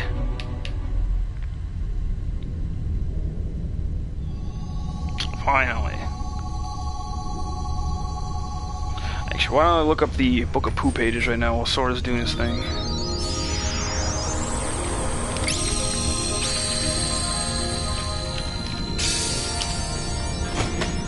Torn pages. That looks like the right one.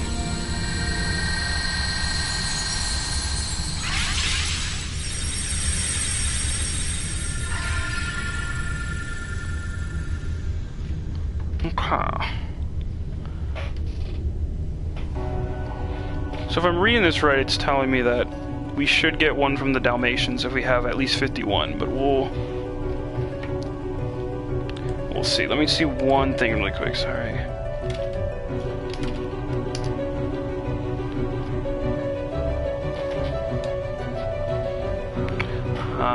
Like from the powerful darkness growing some more. Oh, wait, here's where they give you Fire Aga. That's what I was thinking of. The Heart of Darkness. Oh no.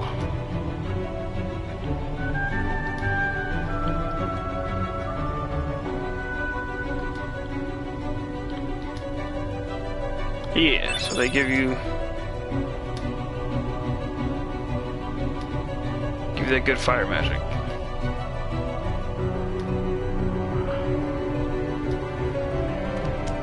Well, there you go. I think that's it for your magic upgrades tonight.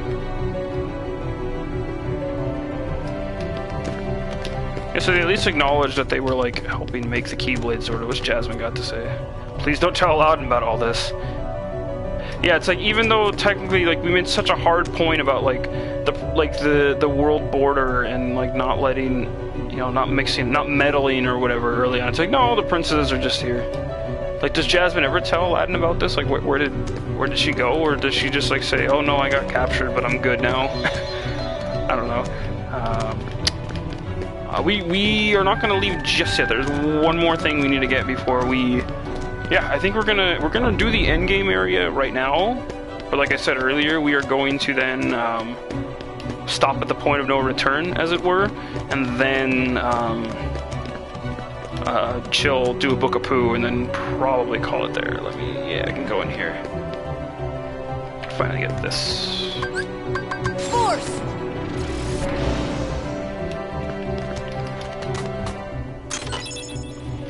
See here. Sorry, I'm looking at the Book of Pooh list one more time just to make sure I have it pulled up.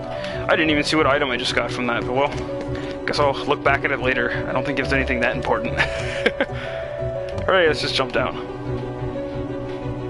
Keep jumping. Yeah, there's pretty much nothing else I need to get. Nothing else super important I need to get from here. We're actually going to try and go back down to the library, because there's one thing in there.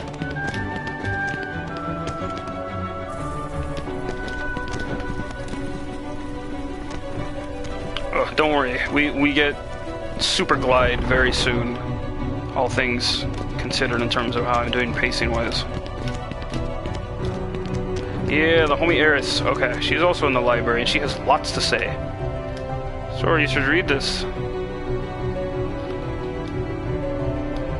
And so now, you basically get all the rest of the Ansem reports. We have a lot of reading to do. We'll pace it. I'll read 2 now, and then 2 later. Or we may just do it all, who knows. But like, Eris either just had those on the shelves, or had them in her hands the whole time. The thing is, you need to keep talking to her, though, and it's kind of frustrating because you need to talk to, even though she gives you the reports, which are very key, like, you need to talk to her several times, and then you get Curaga, finally, which that's why, like, talking to her is extremely helpful. You get the best cure spell in the game. Anyway, now we've finally done that. That took a little bit of time. We finished up Hollow Bastion. We're not done yet. We are not done yet, by any means.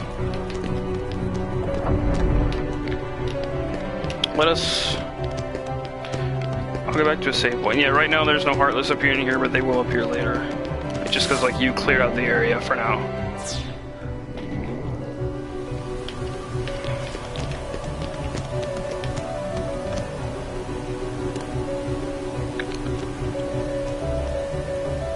I do appreciate, even though we're slow gliding, the ripple on Sora's clothes as they flow through the air. That's pretty good tech. Anyway. Okay, before we leave, let's read some Ansem reports. Alright, let's start with 2. It is my duty to expose what this darkness really is. I shall conduct the following experiments. Extract the darkness from a person's heart, cultivate darkness in a pure heart, both suppress and amplify the darkness within. The experiments caused the test subject's heart to collapse, including those of the most stalwart. How fragile our hearts are. My achievements produced no signs of recovery. I confined those who had completely lost their hearts beneath the castle. Sometime later, Impiloan was greeted by the strangest sight. Creatures that seemed born of the darkness. What are they? Are they truly sentient beings? Could they be the shadows of those who lost their hearts in my experiments? So yeah, Ansem was doing experiments and the people turned into Heartless, basically. Let's see, how many reports do we have? Okay, we got 1, 2, 3, 4. So we're missing 8. And then I think we get a few more going down. There's a couple off the top of my head that I know where we get them from. We'll get and read those later when we get to them. But I'll just read the rest right now, fuck it. The Heartless appear in groups and are multiplying rapidly. I provided them both living and non-living samples. They've responded only to the living. They seem to multiply after absorbing something from the living creatures. Their prey vanishes without a trace. I believe the Heartless are taking hearts. They're born from those who have lost their hearts and thrive on hearts seized from others. The hearts taken by the Heartless have become heartless themselves. Jesus. Though I lack proof, I'm confident in this hypothesis. I must also study their behavioral principles. Though they lack emotions, they do seem to have some intelligence. How to communicate with them? It just occurred to me. Could they be the darkness in people's hearts? Alright, number 6. A massive core of energy lay beyond the doors sought by the Heartless. It may well be the ultimate goal of all Heartless. But what is that energy? I have devised a hypothesis based upon my observations of them. The Heartless feed on others' hearts, and yet they yearn for that energy core. That thing beyond the door must be a heart too. The heart of this world. There is no proof yet, but having felt that immense energy, I am certain that was the heart of the world. The Heartless are trying to take hearts not only from all living creatures, but from the world itself. What do they mean to do with the heart of the world? And then lastly, jumping to number 10. Just as people have hearts, so do worlds. The same can be said of the stars in the night sky, and deep within each world lies a door to its heart. The Heartless desire those hearts. Born out of the darkness in people's hearts, they seek to return to a greater heart. Yes, that's it. The Heartless come from people's hearts, as does the darkness. And the core of the world's heart, the world of the Heartless? Or is the core of the world's heart the world of the Heartless? I will pursue the answer there and become all-knowing. My path is set. I shall seek out the wielder of the Keyblade and the princess. My body is too frail for such a journey, but I must do this. I will cast it off and plunge into the depths of the darkness. That's the Tale of Anthem for now. There are a few more reports we're missing. There are several reports. I think 10 is in the regular game, but then there's like a 12. There's 11, 12. We need 8 as well. But there are several reports that are exclusive to Final Mix that actually like key in some things for later story elements. But let's save first of all. But I think it's neat that they had like those. I think the journal entries are great. Like all the journal lore entry stuff is really great as you go through. New tournament being held at the Coliseum, and competition's a lot tougher now. Yeah, no shit. We're not going there though. We're actually. I want to go.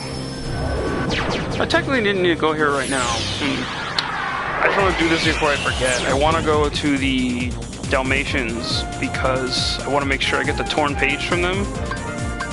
So let's go. That's not really a convenient way to go there.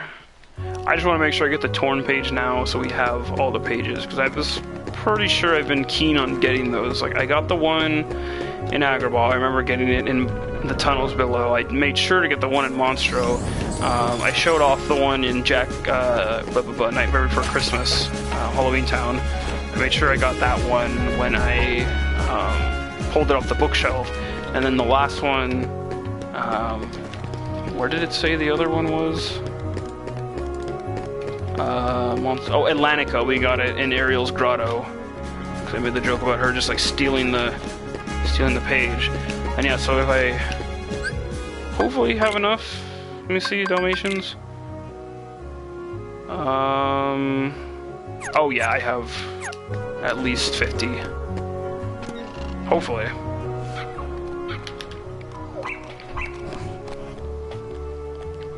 Let's see here.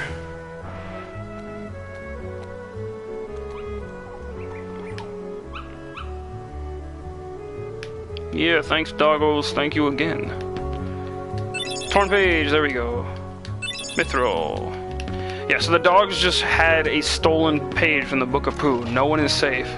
There we go. I think that's all the Pooh pages, I want to say. So we'll once again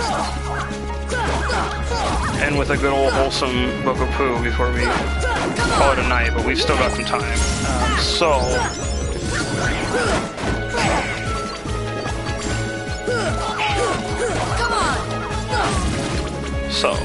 once I clear this room out, let's go.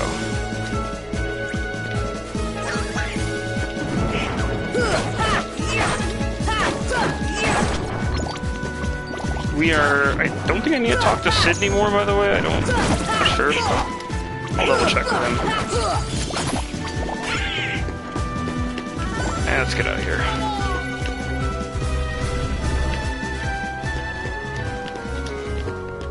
What's he got to say? Don't get cocky, kid. Yeah, I need to buy better items for Donald and Goofy as well from the boys. Okay, Goofy just shitting on the counter. Okay, I want to buy, so... How much money do I have? I think it said 5,000? Yes, so... Okay, I want to buy. So Goofy has Stout Shield right now, I think. Powerful Hammer reduces... I don't... All these reduce MP ones for Donald kind of suck. I'll get Wisdom Staff for him. I think that's good. Because Goofy, I forgot, but he should be able to equip the shield from Hercules? Yeah. And then Donald... Yeah, that's significantly better. He gets Wisdom Staff. Mega Arts, that's HP, Strength, and Defense. Give that to him. Wait, reduces fires and lightning damage by 20%. Or reduces strength. I'll give that to... I don't know, I'll customize these later. This hasn't been too big a deal. Oh, also, second chance. I've been making a big stink about that the whole stream, but man, it takes a hefty amount.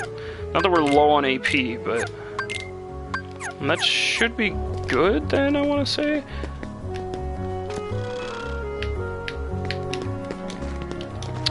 Actually, you know what? Before we'll go back to no, we don't need to go there right now. I was gonna take the Torn Page and then the final summon over to Merlin's shop, but I don't think we're going to be showing off too much of that right now until we get there later. So, yeah, let's go. We're going to aim for the final world, an area that I'm actually quite fond of as well for this game.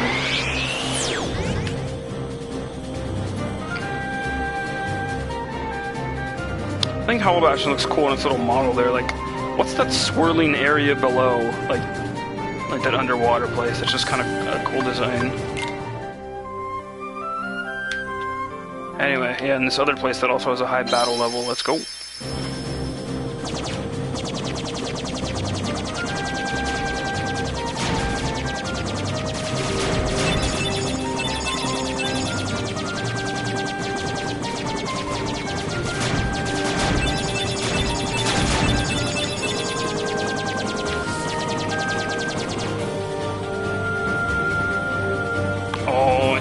Gets even more sinister. I like these changing backgrounds and how we finally are clearly flying towards the darkness. Like, it's a good progression. Because the way that the gummy stuff is laid out in KH2 and other games that have overworld maps like this one does, things are laid out, but they're more kind of like a circle, I would say, whereas this game is more like a left to right progression. It's interesting to see how they change it, and you get to move around a little more freeform in the later games. I think it's fun for sure. It's different, but it's fun. But this one again, as it is in many ways, just unique in how you move around the map. Oh, big ships coming everywhere. Oh boy. Definitely can't blow any of these ships up right now with how little firepower we have. Just gotta... Jeez.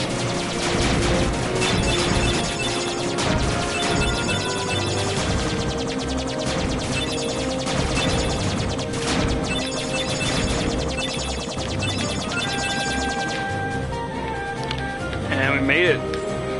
We made it to... the end of the world. Very, very aptly named. I have quite the adoration for this place. Let me save first while we're here. That and all of the names to the areas in here, bro. Gate to the Dark. This whole area, its aesthetic, its design. It's just super solid. Like, everything about this kind of just, like, screams Kingdom Hearts 1. Like, I love the endgame area in Kingdom Hearts 2 as well. Gorge, is that all that's left of the for different worlds reasons taken than by the this. Heartless? Those worlds will be restored if we beat Ansem, right? You betcha! But if we do beat him, and all these worlds become restored and disconnected, what's gonna happen to this place? And to us? Well, This is a Heartless world, so maybe it'll just disappear. huh? But no worries. Even if this place goes poof, our hearts ain't going nowhere. Goofy knows everything. I'm sure we'll find our pals again. Yep, I just know that we will. Yep. Yeah, you're right. Yeah. I'll return this. I promise. So yeah, this is End of the World. It's not just this giant open pool, don't worry, but I have quite the, like I said, adoration for this place. This first room, unfortunately, is a little annoying. You get these sort of like random battle dark energy orbs that fall down from the sky, in which you fight some of the coolest Heartless in the series, these giant, like, flying angel demons with swords, like, just completely out of left field, these like humanoid-looking Heartless. Don't worry, that chest on the ground right there, I cannot touch it. Or I cannot get it, if you will.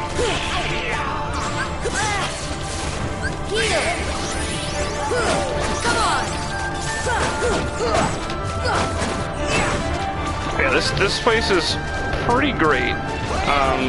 For a lot of reasons. I mean, one, because you kind of get the aesthetic. You get the music going that was there in the original beginning of the game, like when you were going through the dream sequence with Sora.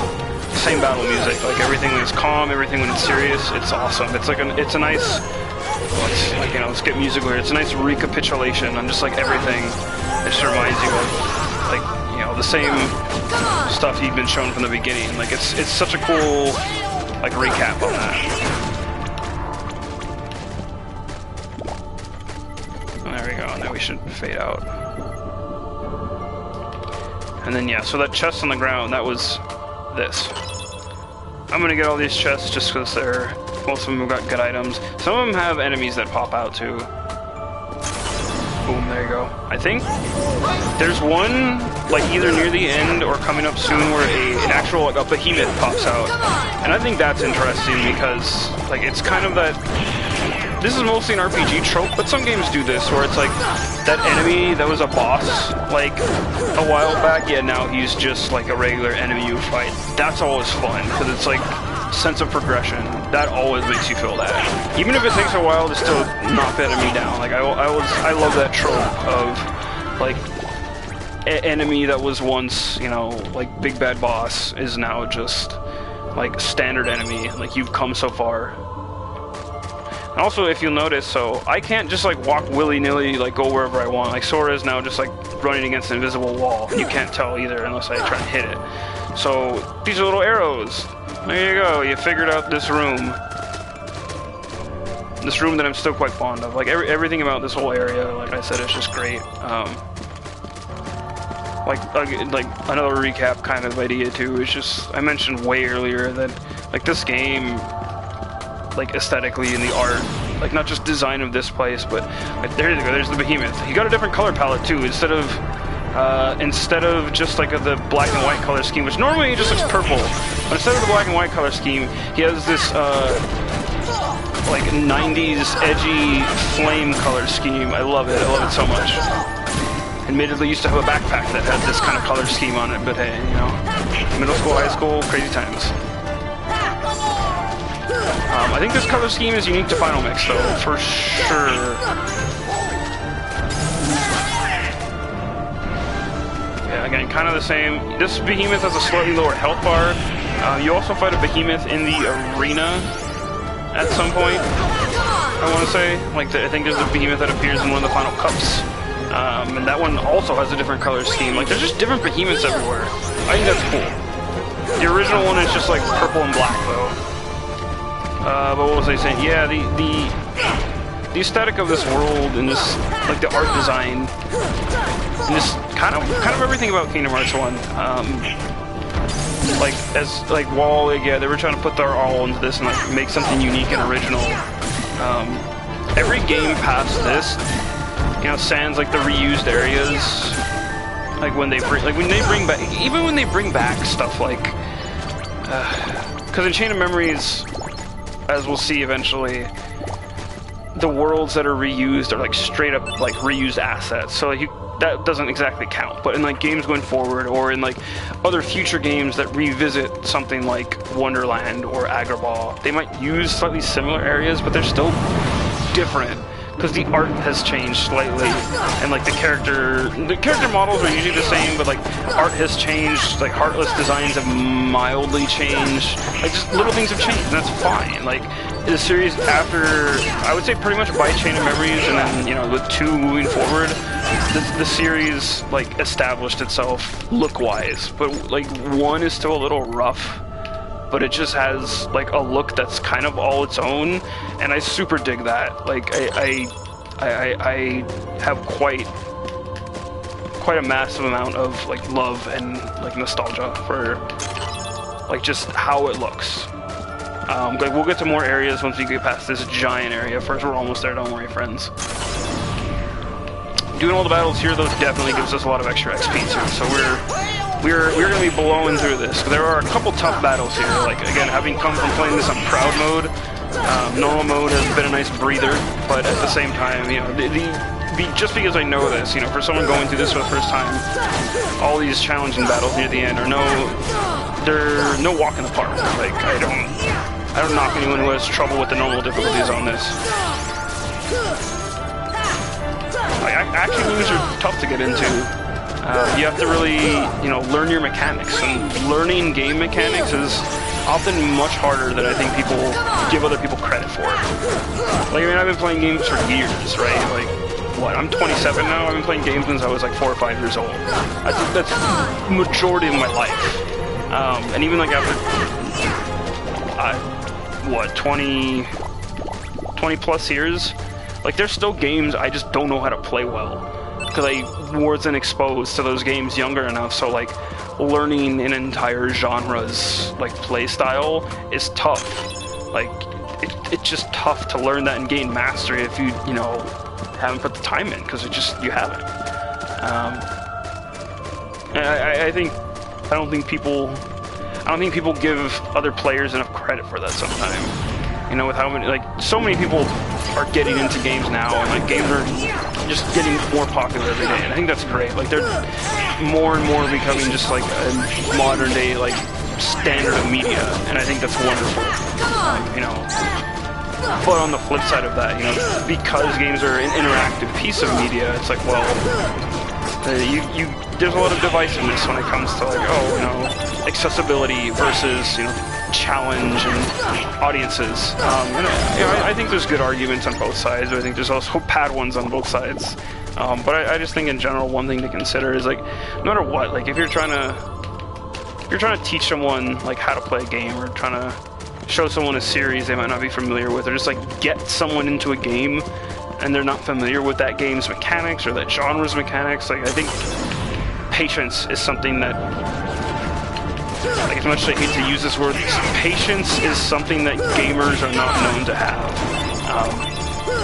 And that kind of sucks, because it's like, man, like games are great, but it's like some games just take a while to learn to play. Like, that's how it is. That's what that's what a game is. You know, if you pick up a board game, like no one's born knowing how to play Monopoly. You know, you got to learn to play Monopoly. Like no one's born learning how to play no one's born already knowing how to play Scrabble. You know, you got to read the instructions. You got to put time in. That's what I'm saying. You should go on Twitch and start speedrunning Scrabble. But anyway, we have diverged a lot, but we have finally gotten through this room. I think there's one more enemy set at the end here, but I'm making sure I have everything I want. Yes, that's correct. Let's go. I have guard. Yes. Okay. Don't worry, the rest of the rooms are a little smaller than this. Yeah, this one, final one. I think it's another behemoth fight, but technically I didn't have to do the one in the chest earlier. I just like doing it because, again, free experience and good items.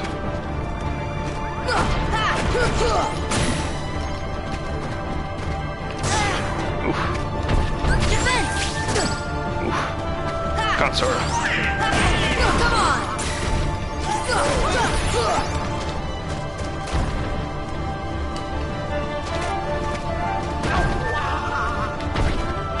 Come on now. Rear your ugly head. There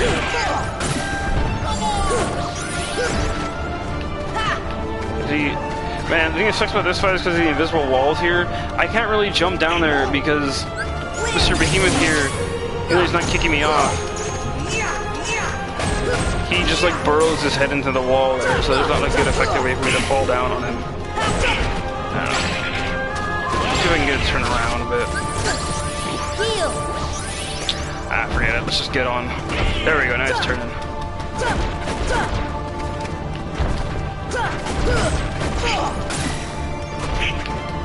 Fall down? Yes. Okay. Come on!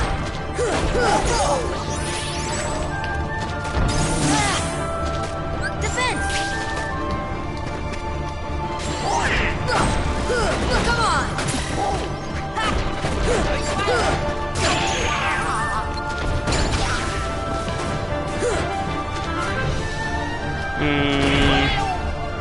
This should help. We're almost done with this fight. I don't even think too much about it. Come on. Yeah, bam. You get significantly less XP from these fights too with these behemoths. It's not they're dropping the thousands that the boss one did. No sorry Bob. Yeah, now we're inside this giant crevasse area. Nothing too important in the chest down there. I'll try and get most of them, but dive into the most dangerous place and we'll find him. What an epic thing for Donald to say. I also don't know if there's a way out of here. Like how I just came from that area before. I'm not 100% sure there's like a way to just walk out of here. Is that dark matter? Was there? Yeah, 'cause there's not really a door back there. Like, not that you really need to, it's like the only way to go is forward, right? There are save points and other warp points as we push forward, but yeah, again, like this, like just really cool, like, place. Like, there's nothing else like this in the game. And this stuff I've, you know, noticed over time kind of almost looks like the gummy blocks, like these weird colors, like these just like odd shapes. Like, you know, Ansem talks about it in the journal entries, but it's like, yeah, like these, like, the gummy stuff was stuff that, you know, fell out of the sky, and it's like, I don't know if that's what this is, I don't know if this is what it's hinting at, but you know, this is just a cool world. Like, every area in End of the World is like super neat here.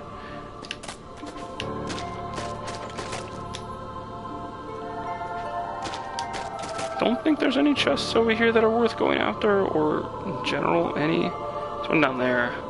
I don't think you can get in that little container here. Yeah.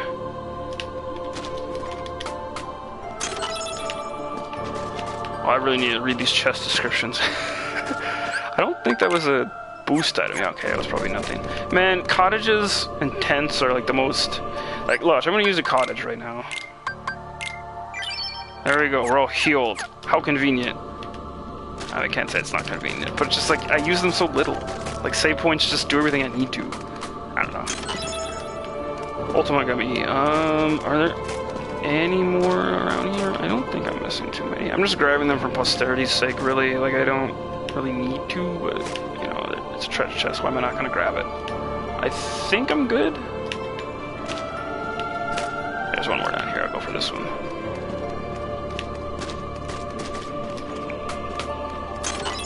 Full life gummy. That is actually a pretty good one.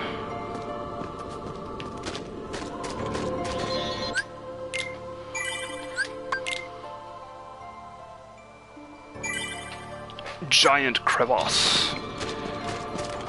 Yeah, I don't think there's down here. I don't think.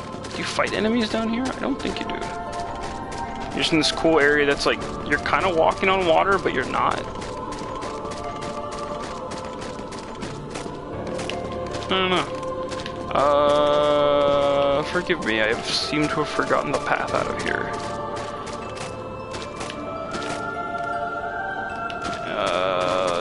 Oh, I think I know what I'm supposed to do. I think that even though you can see the little target there, it's a little unclear. Yeah. go into this cool portal. Oh, okay, this is a cool part. Okay, so we are at the, like, I think World Nexus, or like World Terminus, I think it's called.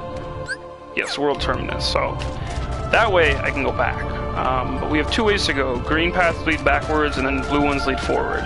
And you can see all these cool, like, warp portals up here, right? And they're gonna lead over here. So this, I will go through these, now we're leading through these gates in the middle. We don't have to do this, by the way. But look where we are now.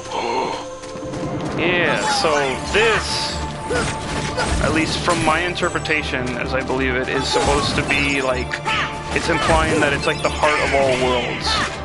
Like, as they've been like hinting through the game, like Kingdom Hearts, hearts of all worlds, da-da-da. But it's kind of like just this dark area that's like linking all the worlds together, and you get little snippets of everything in like a final like gauntlet. Don't worry, each area is just one room. Like, as you can see, like, there's blocks on the side, which have technically appeared before, so it's not just random blocks. Those appeared when they fought the guard armor for the first time way back in the beginning. I think that's cool. But yeah, you don't have to do these fights, but doing them, as you can see, there's a treasure chest on the other side of the room that I missed. But it's like you come in here, do the fight, you get a good item, and you pop back out. But I think this, like, kind of, again, another recap, like, big combo of, like, just everything you've come to at this point. And that's so good. And the music is still going too, like, no Traverse Town music, Spirit Gem. But yeah, no Traverse Town music, no nothing. Like, you're still clearly in the world terminus, like, in the world area. And I think this is great. Like, I just think this is really solid. Yeah, back in Wonderland. I don't think we ever actually fight enemies here in the main part of the game. It's always just walk back in here. Could be wrong. I don't think we did on our playthrough anyway.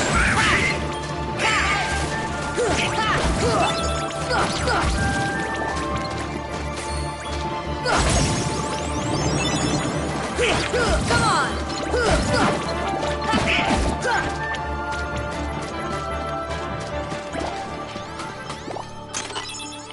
Thunder Gem.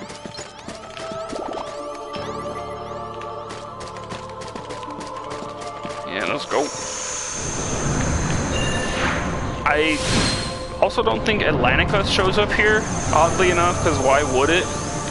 You know, like, you're not just gonna magic suddenly into swim mode. And Sora doesn't just suddenly jump in the water either, so I don't think Atlantica shows up. So you'll notice here we're in the Coliseum. It doesn't always get dark like this, but you'll notice that giant rankings board with Hades' face on it back there.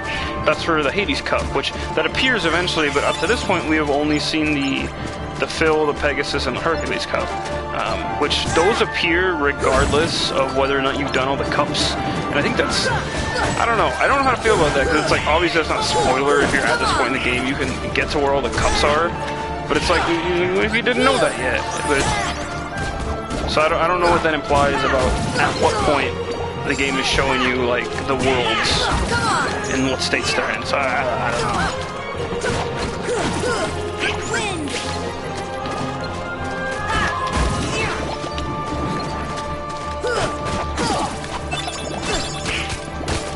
Sora is going to be super chunky before we get even close to fighting the final boss.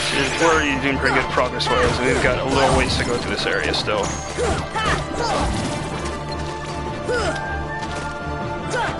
No, come back. Come back. Come on!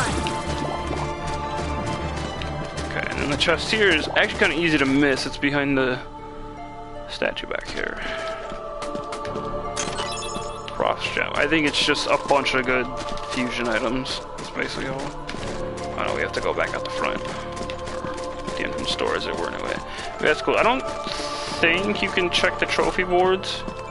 Yeah, no, they're just part of the layout, because that's just how it is. I've never known. The lighting does change there when you're in tournaments later, but I don't know. It's weird. Is Tarzan here? Yes, okay, Deep Jungle does make an appearance. Yeah, Deep Jungle. Last time we'll see it, Sans... No, last time we'll see Deep Jungle, yeah. I mean, obviously, like, not even. I don't even think I'm gonna need to do post-game content there, too. Cause I'm not probably not gonna go after all the secret Heartless on this file. Like, it'd be cool to show them off, but like, there's not a big reason for me to do it. Not only that, but it's like, yeah, like this is the last time we'll see Deep Jungle. So hey, enjoy it while you can. It's a fun world. It's a fun world for, you know, early on in the game. But man, it is the most like one of several, like, we had this license and now it's gone worlds. But it's cool that whenever this game comes back, that they at least, you know, they don't lose the license for the world when it's in the game. That for whatever loophole they had for that to work, I think that's really rad. Because I mean, you hear about licensing problems with games because of music and stuff all the time. I know music isn't the same as like the whole world, but I think that's cool. They at least have always managed to never have the game be affected in a re-release just because they don't have the license to use Tarzan for like future worlds or anything. That's cool. But yeah, enjoy it. That's the last Deep Jungle. Agrabah should be next. Yes. And here, once again, as I complained about when we were, or at least, maybe not complained, but noted, when we first did Agrabah, like, okay, let's go back through. There's no blocked doors here anymore. Like, the whole area is just empty. You can just explore.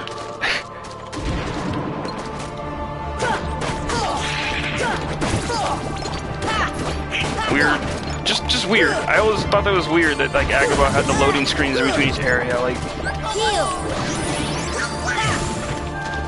I'm wondering what the exceptions were that they were like sure that was it.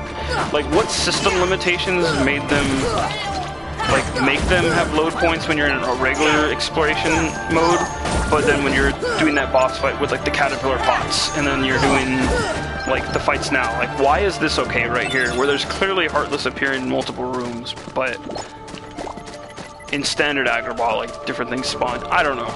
I just thought that was really weird. I also don't know where the chest is in this area. Is it way up here? Guess we'll have to find out, because Sora has got extreme jumping prowess now. Okay, it is up here, damn.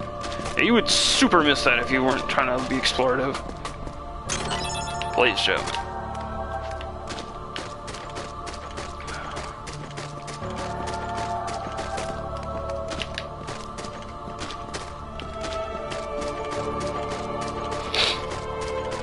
I think we can just bounce out of here now. But yeah, then you can't like go in any of the doors and stuff either.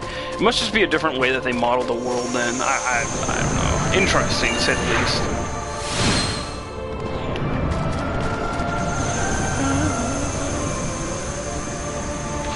Whoa!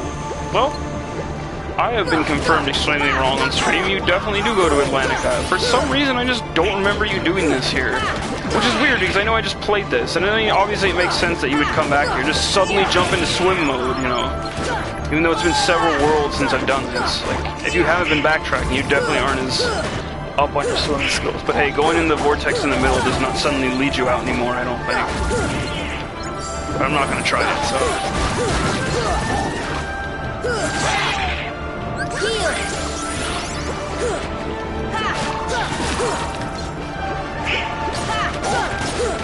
Bam, bam, bam.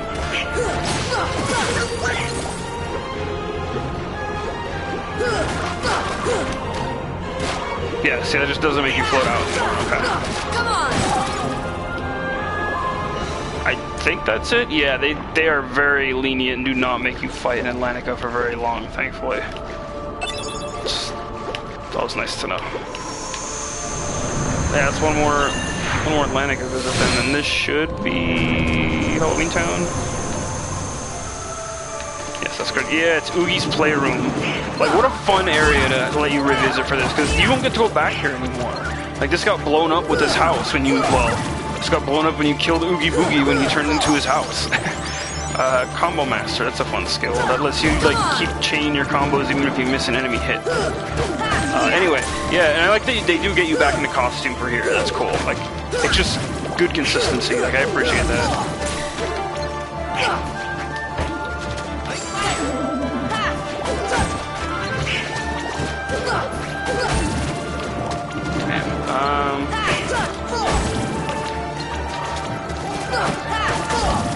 wait, crap. Did I get the chest and... Crap. I may need to go back to the Atlantica one for a minute. But, I did not see a chest there. That'd be really lame if there was no chest there, too. Like, I'm actually gonna go back just for my own sake. But... I don't know if there was one. Then yeah, it's this one for you. Lucid Gem. But yeah, I appreciate that they let you go to his playroom once more. That's... Like, man, this is a cool area. And you just can't go there anymore in the game just because you already passed it. Hold on, let us venture back for a moment.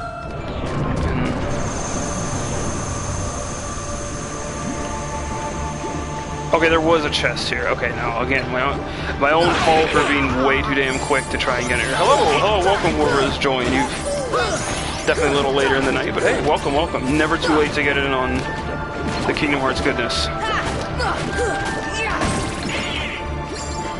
What is this? Okay, Blizzaga ring. Oh wow, that's actually a pretty rare drop. Weird that ocean squids would drop an item that lets you resist cold, but I guess the ocean's pretty cold to begin with.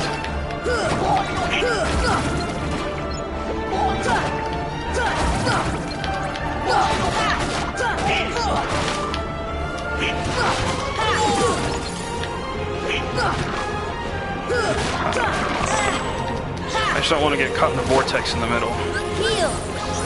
You feel? Oh my gosh, can I just go in on this? Alright, I need to get out of this. Here, come towards me, please. Yeah. Again, short battles, though. I like how there's just convenient rocks to block our progression. AP up! More. AP up. Yeah, I'm using cottages, I know, super contradictory. At least you keep your quick swim move there. That is also nice and convenient. But we all should go to the chest there, and then we Halloween Town, so now we're going to what is... Oh, and there's a green one up ahead, what could that be? Oh! And we have the most awkward room ever. This room from Peter Pan. Oh my. Oh, Sora, please climb the ladder, thank you. Jesus. Oh my lord, we are getting here. And now we're just trapped in this room that we originally couldn't go through, but we needed a Trinity to get through here, I think. You needed... I forget which one, to be honest. And now the door is just like split wide open.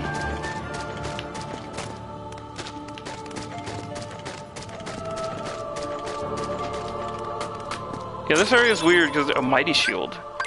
I don't know if this was in the game for Goofy originally. Most powerful shield. It's not. I mean, it is, but it's not. It's like the most powerful generic shield, I think. With this funny little protective thing. But yeah, I don't know if this was in the regular game. I think this is a final mix item. Yeah, but this area is really small. Kind of like Neverland is anyway, but it's just weird. Then we have this giant green portal, and then, uh-oh, red one up ahead. But so this leads us to... yeah, we're back in the Book of Pooh. I think this is a Mega Elixir. Yep. But yeah, that's why I mentioned earlier during Pooh's World, it's like the most tranquil spot. Like, moment of rest. I appreciate that this is here, and I appreciate that there are no enemies here. It's very consistent with actually just how Pooh was. Don't worry, we'll get back to Pooh soon enough. But yeah, I say so. Let's roll. Let's get some good stuff. Oh, the blazing fire! We've come to the end. So now, this is a place that I also always forget whether or not this is a final mix and or regular Kingdom Hearts thing. I want to say it's regular. Like this was not, but I'm not 100% sure. I would need to double up on that. But what this is right here is essentially just like we've never been to this area before. So this is an area that's supposed to be like part of Hollow Bastion technically, but it's an area in Hollow Bastion that we've never went to. It's part of Ansem, it's part of Ansem's research lab. That's the dark portal we came through, and then that's just a really cool Heartless emblem blocking us. But this machine here, whatever it is, which that isn't really delved into too much in later games is what makes, like, what helped him make a Heartless, I think. Like, it's just one of his many machines. We see more Ansem stuff later in later games, but one's born of the heart and darkness, devoid of hearts, ravage all worlds and bring desolation, seize all hearts and consummate the great heart. All hearts to be one, one heart to encompass all. Realize the destiny, the realm of Kingdom Hearts, the great darkness sealed within the great heart. Progeny of darkness, come back to the eternal darkness. That's a great game, by the way, on GameCube. For the heart of light shall unseal the path. 7 hearts, 1 keyhole, 1 key to the door. The door of darkness tied by 2 keys. We mentioned that before in that cutscene with Riku. The door of darkness to seal the light. None shall pass but shadows, returning to the darkness. One's born of the heart and darkness. Hunger for every heart until the dark door opens.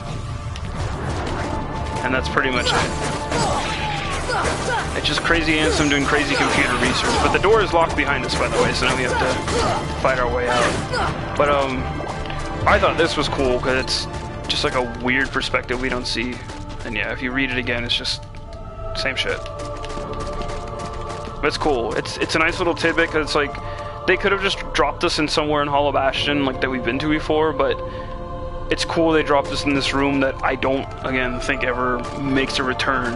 It just... That's how Ansem the Seeker of Darkness did his thing, apparently. At least that's what's implied. Now, we're back here, but there's this even more ominous monstro bowel hole in the ground. But just to be safe, we're gonna go save. And you never get to go to that area again. You can't. Unless I saved, unless I accessed my save file before, that's the only way we'd ever be able to see it again. But, yeah, you can't visit that in Hollow Bastion, you can't revisit that there. You drop in that hole in the floor, which we'll find out. Actually, I'm really excited to go there. Like, that's one of my favorite things in the game coming up. But yeah, you can never go to that room again, but it's cool that's there. So that's probably why I forget that so often. Ooh, but now we're doing one thing I'm most excited for. So we're flying again, you'll notice. First of all, Peter Pan power just magically coming back. Nice recap. But 2, we get one of my favorite bosses in the whole series, and that's Chernobog, because it comes from Fantasia, and I love Fantasia. Notice you also got the appropriate music playing for this. Like, they actually got Mussorgsky license to play for this. Like, this is so cool. Like, out of nowhere. This has no reason to be here. But it's just here. And it's, like, probably the raddest thing ever. Except for the fact that its boss fight is basically just Ursula. Like, you float around it. He's just like a stronger Ursula. Like, you float around his giant head. But I don't care. Like, this is just so cool. And this is, again, why I love Kingdom Hearts 1 so much. Like, there are polls like this in later games, like, just weird Disney stuff. But, like, the scope of which this, like, goes to in terms of, like, the Disney stuff it pulled from. It's just, it's all across the map. And again, like, the proper music being here, like, this is the music from the film, like... that they licensed for this game. Like, I don't know if it's just because, like, Tetsuya Nomura and Yoko Shimomura really like Mussorgsky and wanted to do this, like, boss fight justice, or it's just the fact that, like, they're like, nah, just, like, why not? But, like, this is just, it's so cool. Like, I'm gonna keep talking about how cool this is until we finish this boss fight. It's actually quite hard on Proud Mode, because you'll notice he's not doing too much right now. But he's gonna blow me away.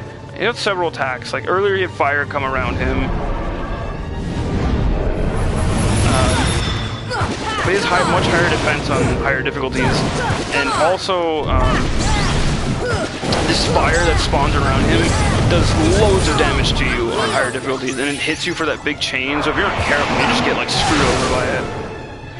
Yeah, it's just like, ugh, this fight is so cool. Like, just, like, fight giant devil for no reason. Because why not? And, like, that always stuck with me as a kid, because I was like, what's the last thing you expect, like, later in the Kingdom Hearts? Fantasia. Like, it's so cool. It's just, that's one of the best things ever in, like, the whole series. He makes a comeback, too, in a later game, which I'm super happy about, but yeah, that is, like, one of the best pulls that they ever could have done. Did I mention I like Fantasia?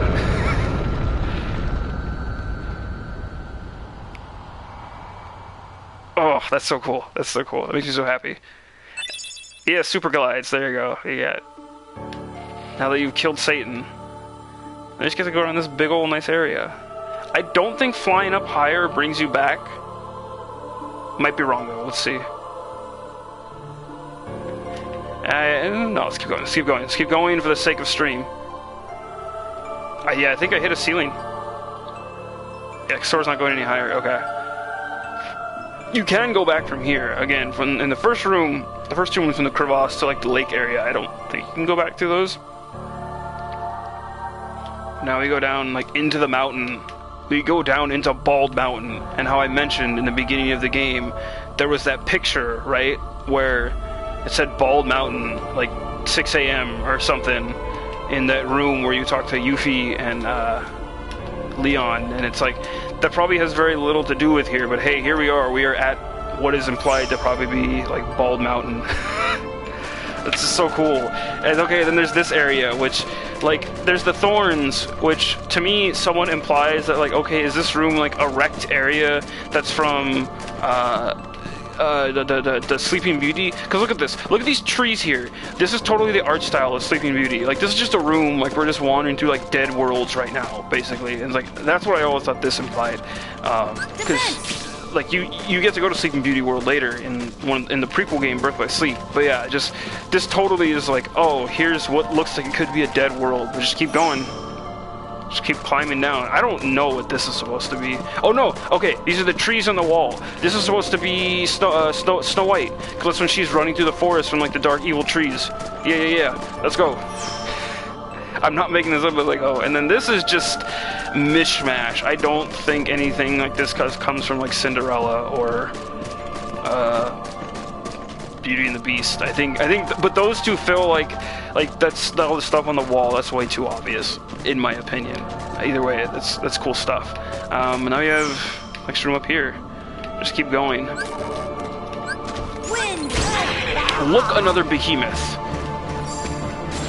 Just can't get enough of these guys.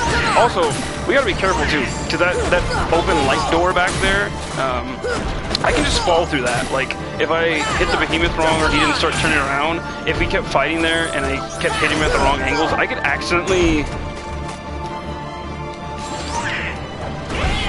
fall through it and then have to reset this whole room. So this is quite an annoying room after you get the behemoth down. You see what? You see that Heartless logo in the back? We're trying to get through there. That is blocking our path. And we have to destroy enemies to get through it. Here! Thunder! Defense! This should help. Oof. There we go. So he's down. And then you'll see that the door is starting to lose chunks after that. So yeah, now we just keep fighting.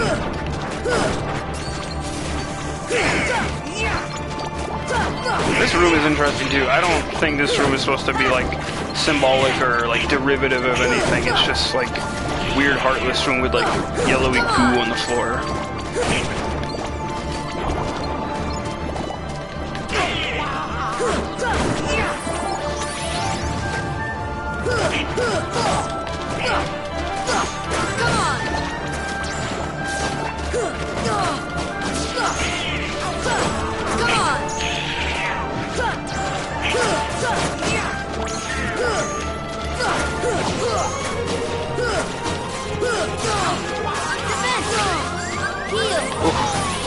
Actually,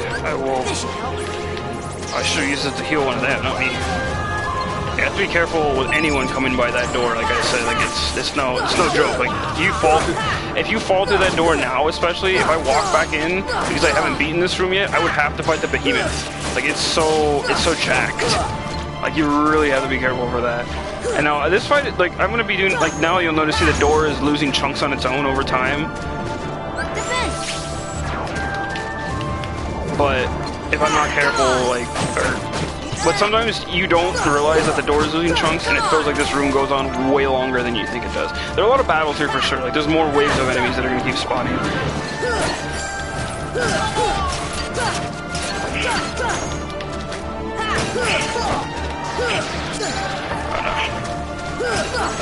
problem with these enemies is they'll dash away and stuff too, so... Oh my gosh, Donald, I need to heal, not defense.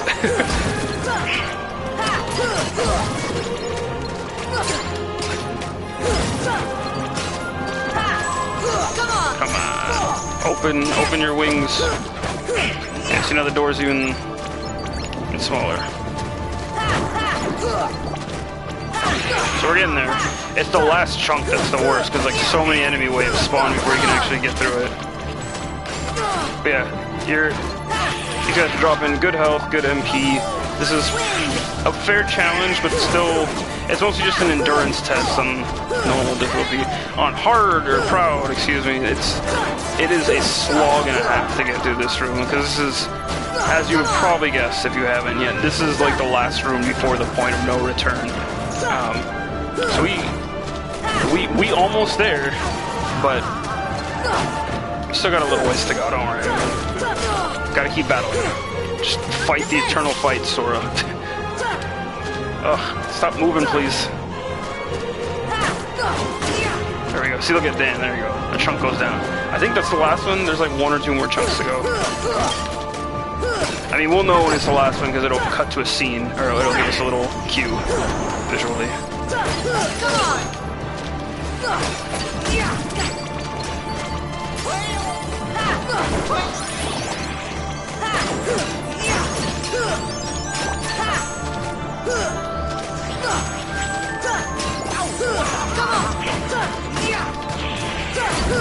Come on! Defense! Heal!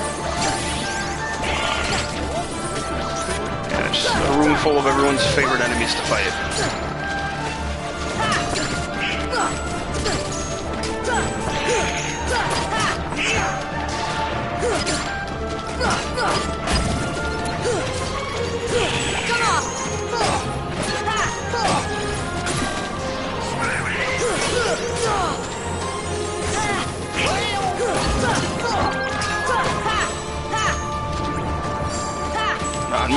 More friends just spawning right behind us, so don't worry. If you thought we were done yet, we ain't. Oh, dude, come on.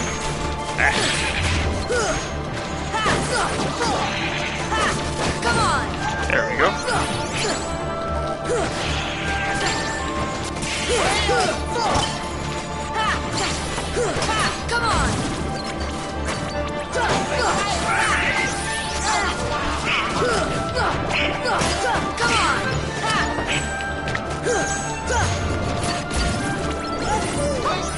Uh-oh.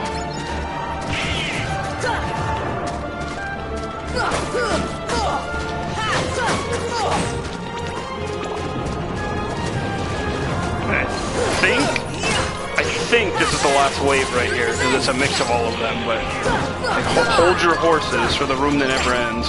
I don't like fighting so close to the right door. Man, it feels anxiety. I've definitely done that before, where it's like I've just been like losing track of the fights in here, and I've fallen through and had to redo the whole room over again. It's good for experience, but oh boy. And then the secret Heartless for this world can also be found in this. Yes. Oh, there we go. Definitely not as much of a slog as it is on Proud mode, because having to manage way more healing and stuff, but hey, there we go. But yeah, the secret Heartless for this world is in here too. It's it's called a Neo Shadow. I'd actually like to find them, because we technically only ever see those in the main version of Kingdom Hearts.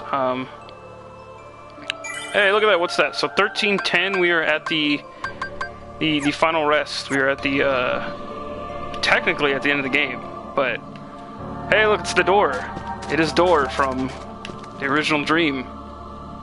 We found you. Another chest back here, probably a Mega Elixir. But yeah, we are not going to go in there right now. But yeah, we take a moment and breathe, friends. We actually, here we are. We are at the end of the game. Technically, we have plenty more to do. Do not worry about that. This is not over yet. But let's go back through here. Let's see if I can find Neo Shadows. No, I want to get them to spawn, because one, I love their design, and we see them much more later on in later Kingdom Hearts games, but the secret trailer at the end of the original US release of Kingdom Hearts. I'll walk in and out a few more times. If it doesn't work, then I have another way I think I can get them to spawn. Either way, I can always just walk back into that room. Yeah, I need to go back. But Neo Shadows were used heavily in the trailer that we got in the North American version of Kingdom Hearts at the end, where they were just enemies that characters were fighting there. It was like these really more like sinister, threatening looking Heartless that just look really cool. And it's cool they used them here in Final Mix, so you can see where they got them from. Let me try clearing this room out and see what happens. So I'm sure that when they spawn, they're supposed to appear like first second you walk in the room. So that's why I kept walking back in and out. I'm like 100% sure they don't appear just because you clear the enemy away. So let me actually clear out the enemies in this room and walk back in and out. I'll only stay stuck on this for a minute or two. I just want to show them all because they're cool enemies. Like simple as that. Like ain't nothing to it.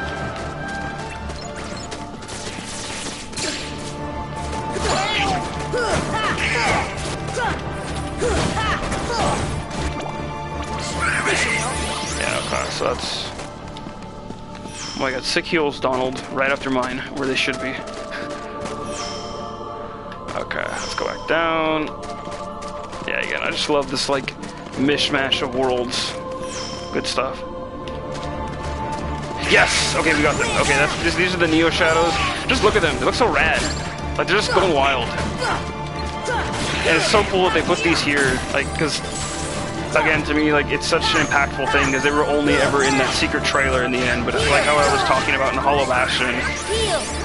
Square has done a really good job of, like, making sure that if they show you something that seems like a teaser, at some point you can then, like, go to it. And that's always super neat to me. Uh-oh.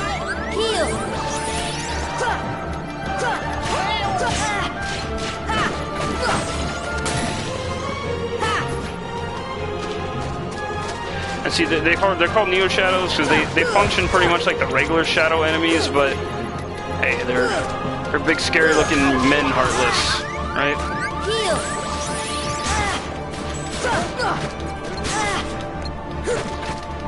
These ones are kind of tough. I forget how the sequence is. Like, you're just supposed to keep hitting away at them. I know that, but they do take a minute. Shit, like Donald and Goofy are already out of commission.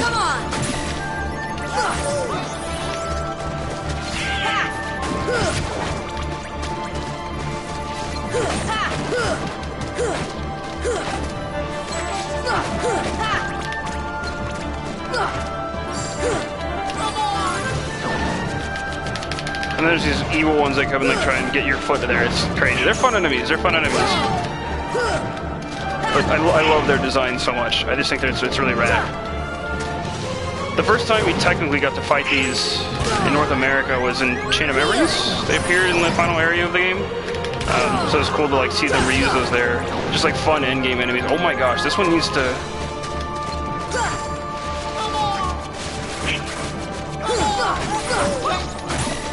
Do they just keep spawning? I totally forget. Am I not strong enough to finish this room? 400. Okay, yeah, no, I got it. Yeah, I didn't get the item drop from it because I waited too long. I think the faster you knock that one out, the more chance you'll have for an item drop. But yeah, I just wanted to show those enemies off because they're cool. Like here, let's go to their journal entry. There's characters. No, I don't care about any. There you go. Yeah, look at them. Cool. Hearts that travel in packs, combining their powers, allowing them to attack sort while also healing themselves, leaving even just one alive results in a never-ending battle. Yeah, so you gotta like wipe them out like super fast. Anyway, though we are at the end, for now, as is per the usual, we shall simmer down with the good old Book of Pooh. But yeah, that's what it looks like on the map there. So yeah, but this is the whole filled out map. Lots of places to go, lots of things to do. So much to do, so much to see. Traverse Town. But yeah, it's been a fun journey doing this. I think I finished it a little faster than, at least got to the end of the world, like a bit faster than I thought I would, but I think I paced this really well. I didn't realize how tailored Kingdom Hearts would be to streaming in terms of like pacing the world. Let me equip Super Glide, by the way, just so you guys can see like how much nicer it is. Like, look at that. Look how much faster you get around. Like, so much nicer. But anyway, that's Super Glide. Oh, but yeah, I did not at all expect that streaming. Do I have any more postcards? I know I haven't done all 10 yet, but that's anyway. Yeah, I did not expect that streaming this all the way it would result in such a nicely chopped up set of segments. And whereas, you know, I do a couple worlds, call it a night, do a couple worlds, call it a night. It's been a nice flow over the past couple weeks. I've actually quite enjoyed it. I feel like the other games will probably go in a similar fashion. The only one I'm kind of worried about is Chain of Memories, which is next, as much as I love that game, and I'm actually super excited to show that one off, because that's where things get weird. And not everyone knows how to play that game properly on first go, so it'll be nice to really like show that one off. Flip side though, like that one, the way it's like paced is a little different, especially because story stuff in there comes in like smaller chunks, whereas like sure in here like every world is like do the Disney World, maybe get some Kingdom Hearts plot, but in Chain of Memories it's like do what is a recap of the worlds you've been to. Super hard recap, by the way, and then like get story in between based on like how it's laid out, and like the reason you go back to the other worlds is explained, like going through Sora's memories. But anyway, we'll get there when we get there. I'm a little worried about how that might pace out, but I have a good feeling on how it's supposed to probably go. Anyway, what am I doing? We're supposed to be going to Merlin's study. Okay, first let me talk to good old Fairy Godmother. But yeah, I don't think there's anything else I could do on stream right now that would be beneficial to us. That wouldn't be used for post-game stuff. Damn. We got Mushu. I'll show off the summons next time too. I'm gonna make a good list of like a checklist for everything we need to do. And then Lord Fortune. That's all the summons. That's Donald. Yeah, just better staff. There you go. And then I think I don't have all the magic types yet. I know I need to do secret bosses to get those. I have Fire Aga, Zareth, and Dara. The only Agas I have are Fire Aga and Kiraga. I don't have the rest. I know Stop I get from a boss, Gravity I get from a boss. These two I think I get in tournaments, and then Arrow I don't remember. Well, with her eventually. Yeah, Bookapoo. Let's return to the true endgame. Okay, so last time, so we've been to Pooh's house. We did the blustery day thing. We did Rabbit's house. No. We go to Pooh's house. So next is, oh God. Oh no. Okay, well, let's do this. So this is the next area. Clearly, we want to do 2 pages tonight because I'm not fond of this area. It's actually kind of short. So this is, wow, look at the reflection on that water. Holy moly, that's really sheen. Like, I don't know if it's just me, but look at that. It looks really nice. Top quality world.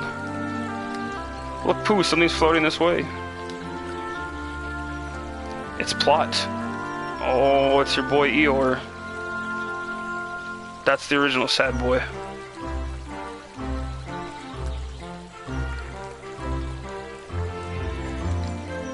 Why would it not be him, Pooh? Like, what? Wait, look at that water reflection. I don't know if that's just the HD pack or if that's just... Was that always like that? I don't know. Maybe I'm just freaking out over nothing.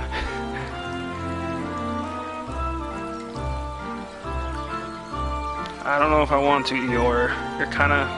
You're a big boy. Now we'll pull him out. Don't let your sad boys drown. Everyone's chilling here. What's up, Rabbit? See, at least he remembers you help with the carrots. And there's just honey scattered everywhere because Pooh just Needs to engorge himself as usual. As usual, anyway. Hooray!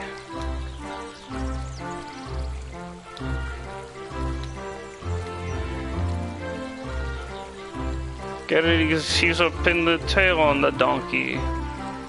Man, when you think about it, they had to nail the tail. Like, Eeyore has a nail on his butt. I'm not even gonna... Man, I don't know. Eeyore is just a sad bundle of sad, but he's cute. Sort of attached to it.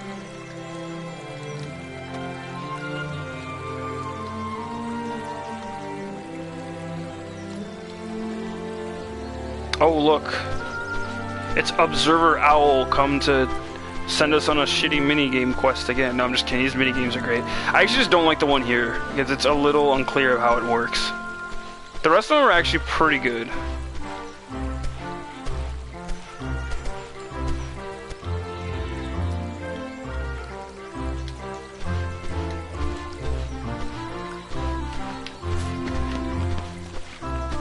Hey, Pooh, come here. Wait, what? Am I just... Is what... Oh, what do you want, Owl?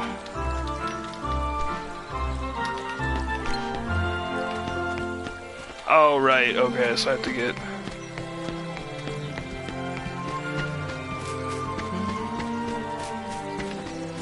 Oh, yeah, right, the honey is... I have to make sure he doesn't get caught. No, Pooh. You can eat later. It's just why this area is kind of... Can I hit him? No, come this way, Pooh. Let's go.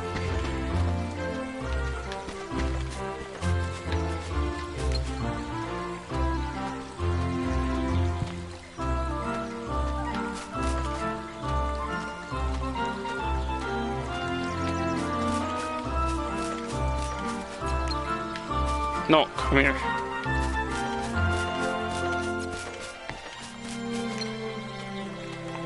Please waddle up this hill any faster. Don't worry, the rest of the areas in this, in 100 Acre Wood are actually pretty solid. Actually, you know what? What time is it?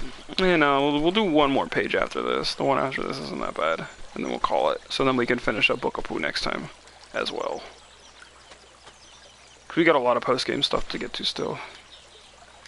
Okay, so... This is super unclear.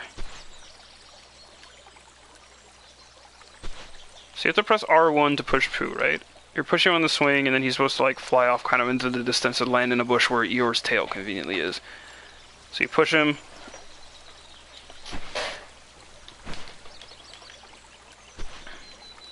Before he swings back to the bottom. So like right now. I'll help you with timing. When I spread my wings, press R1. Okay. So like...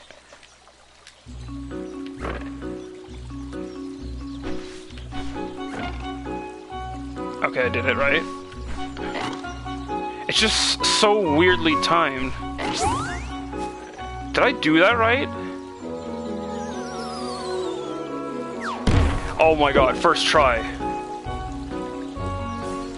Well, never mind, I love this part of the game. Like, this is the best part of Book of Pooh.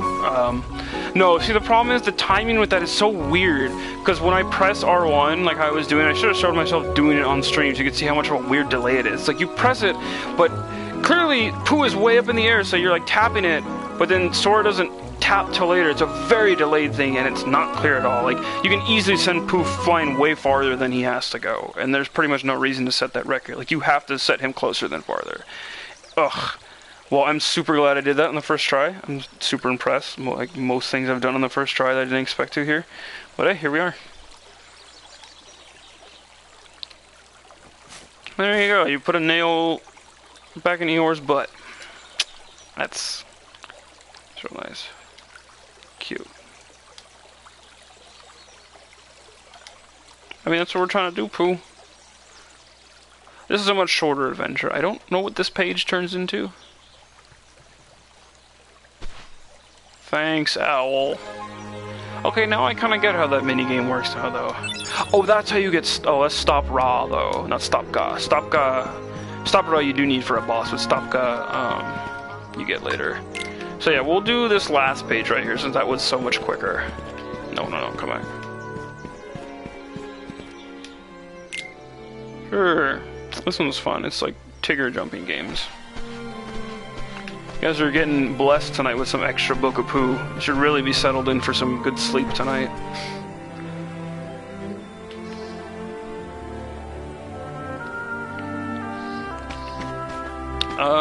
Okay, so this is where we play Tigger jumping games. We're gonna do a little jumping around ourselves first. Get some chests. Dark matter, just one of the strongest fusion items, just chilling out in the 100-acre wood. This place is just packed full of evil secrets. I don't think there's anything you can get in here. You just jump in this pot. You use it for part of the game. You're gonna play with Tigger later. I think.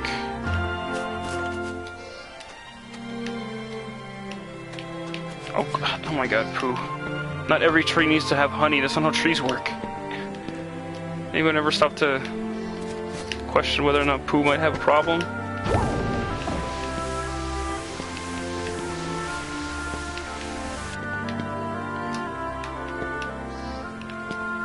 But yeah, you can press those little switches and then different things happen as you go through the jungle. Oh God. I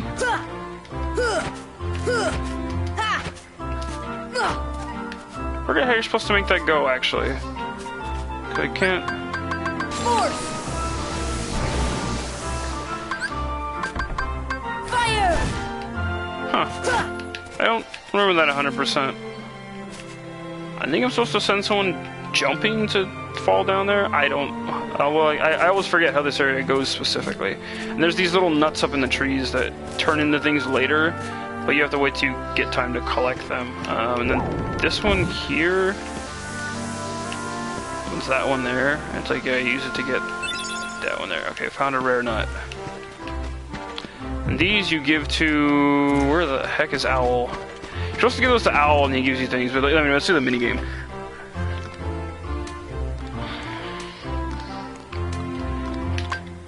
Yeah, let's do it. Thankfully, since we have the power of flight, we can just cheat this game now. Yeah, Al, you don't bounce around. Get out of this story page. Go back to your own manga.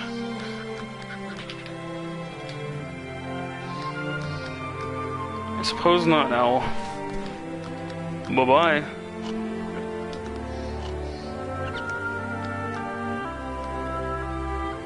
So yeah, just follow Tigger and Roo. So you can just fly, they don't give a shit.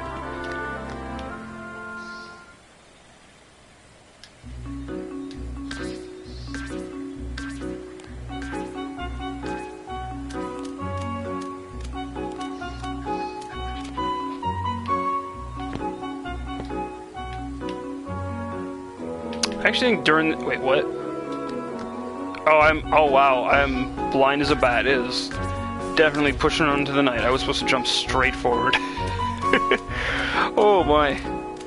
Didn't realize the boss to defeat me would be a jumping game. Yeah, oh, your flight is actually turned off here, so you really need a, that was my bad. Yeah, I lied. You really have to finesse this. Okay, back into beginning of the game mode. I got some pretty good jumps early on in this, so hold on. We're doing it for real now, we're doing it for real. Oof, that is a tight one.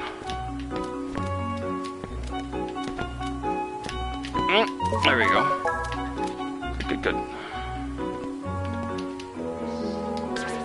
Okay, so go straight forward, back over, circle, forward, and then go back and then forward. Okay. The way they like redo this minigame in later games is you do like a Simon Says sort of game with it, which can be easier, but there's a trophy you have to get with it, and at least Chain of Memories I know that. I forget if you have to do that in 2 or not. But the trophy requires you to get like a really long streak, and the problem is there's no like error room. So it's like you have to really, like, you have to get a piece of paper basically and just kind of keep going because it's so annoying. But, oh, last one. Okay, so back over.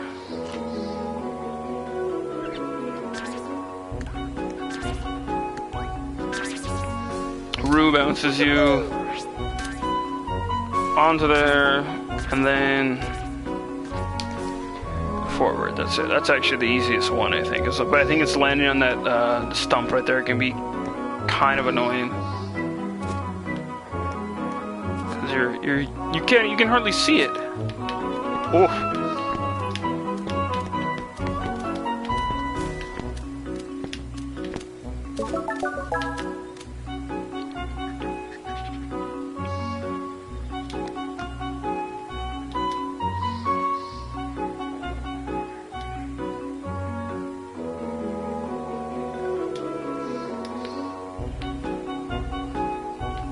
So what's Rue got to say now? Ready for the big one.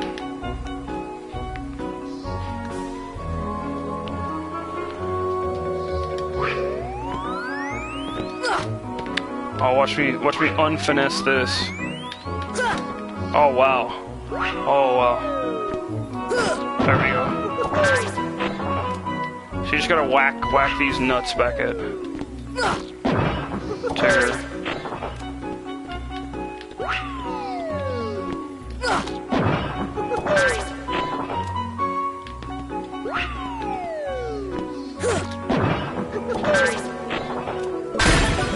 Bam. Break this giant pottery that's in the forest. And yeah, so now you go around the whole forest, AP up, and get good items playing with Tigger. Don't worry, I noticed there was a thing in there.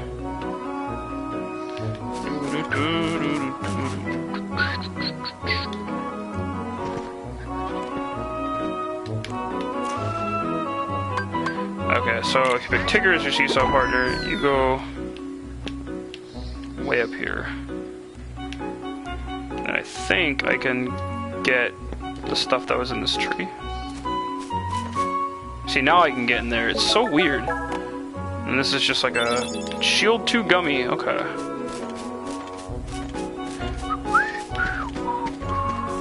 And I think if I pick Rue as my partner, it takes me up here, which I already got the chest up here. And don't worry, I can pick up these nuts in the sky later. And that's it, really. That's how you get more of the treasures. I can break that open for Mithril. This area has a lot of the poo treasures. There's some of the most in here. Okay, so that nut I picked up earlier, you have to give them one by one to Owl. You can't, like, pick up multiple. And that's kind of annoying, because it's like, well, I can see it, but I obviously can't get it. It's just like, why you do that to me? I see, watch, I'm gonna pick Rue right now as my partner, right? There's another one over there, I'll remember, but... I see, you gave me another one, and then it's like, I can't pick that one up. Power Up is a good item, though. You rarely get those. You can get it through Fusion, but... Defense Up. Like, you just get all the good stat boost item that Owl is just, like, stocking up for you.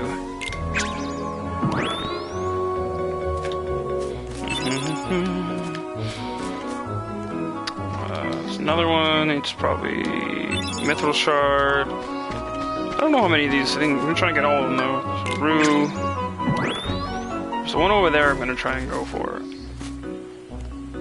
It's down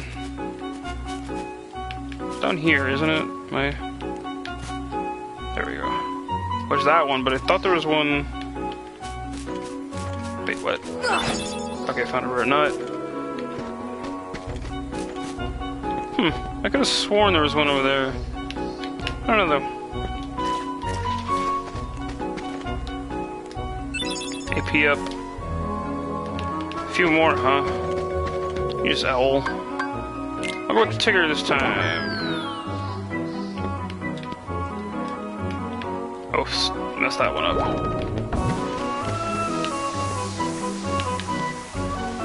Yeah, I got the one that was down here already. That was the one I got earlier. Where are the rest of these dingle-dang nuts?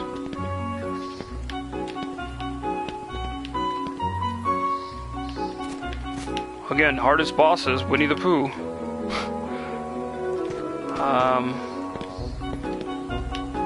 There's gotta be one or two more I'm missing.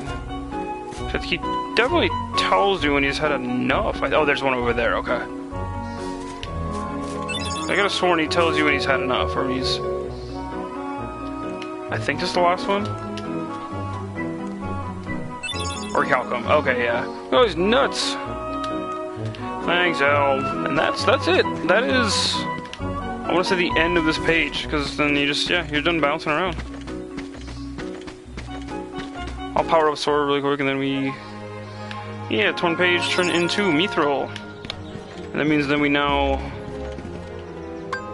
Meadow, that's save Meadow. And we have access to the kind of swamp area over here, which... Save that for next time, but... Let me see, let me... Run through my stock of stuff for Sora.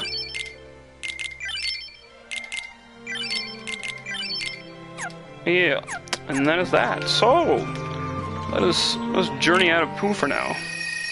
But I think that's where we're gonna call it for tonight.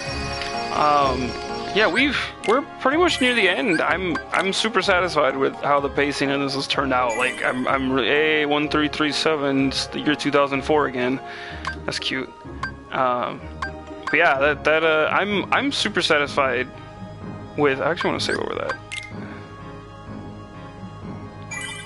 Yeah, I'm super satisfied with how this has turned out. I'm thankful that this has been paced so well. And hey, I'm thankful for all of you who have shown up as consistently as you have, even if those of you who have been in and out. Either way, regardless, if you're here tonight for the first time, thank you so much for stopping by. I hope you've enjoyed this stream. All my other uploads and broadcasts are on YouTube. It's at YouTube/RobLink. Should be able to find a link under my Twitch channel. I think I put that there. If not, I'll update it.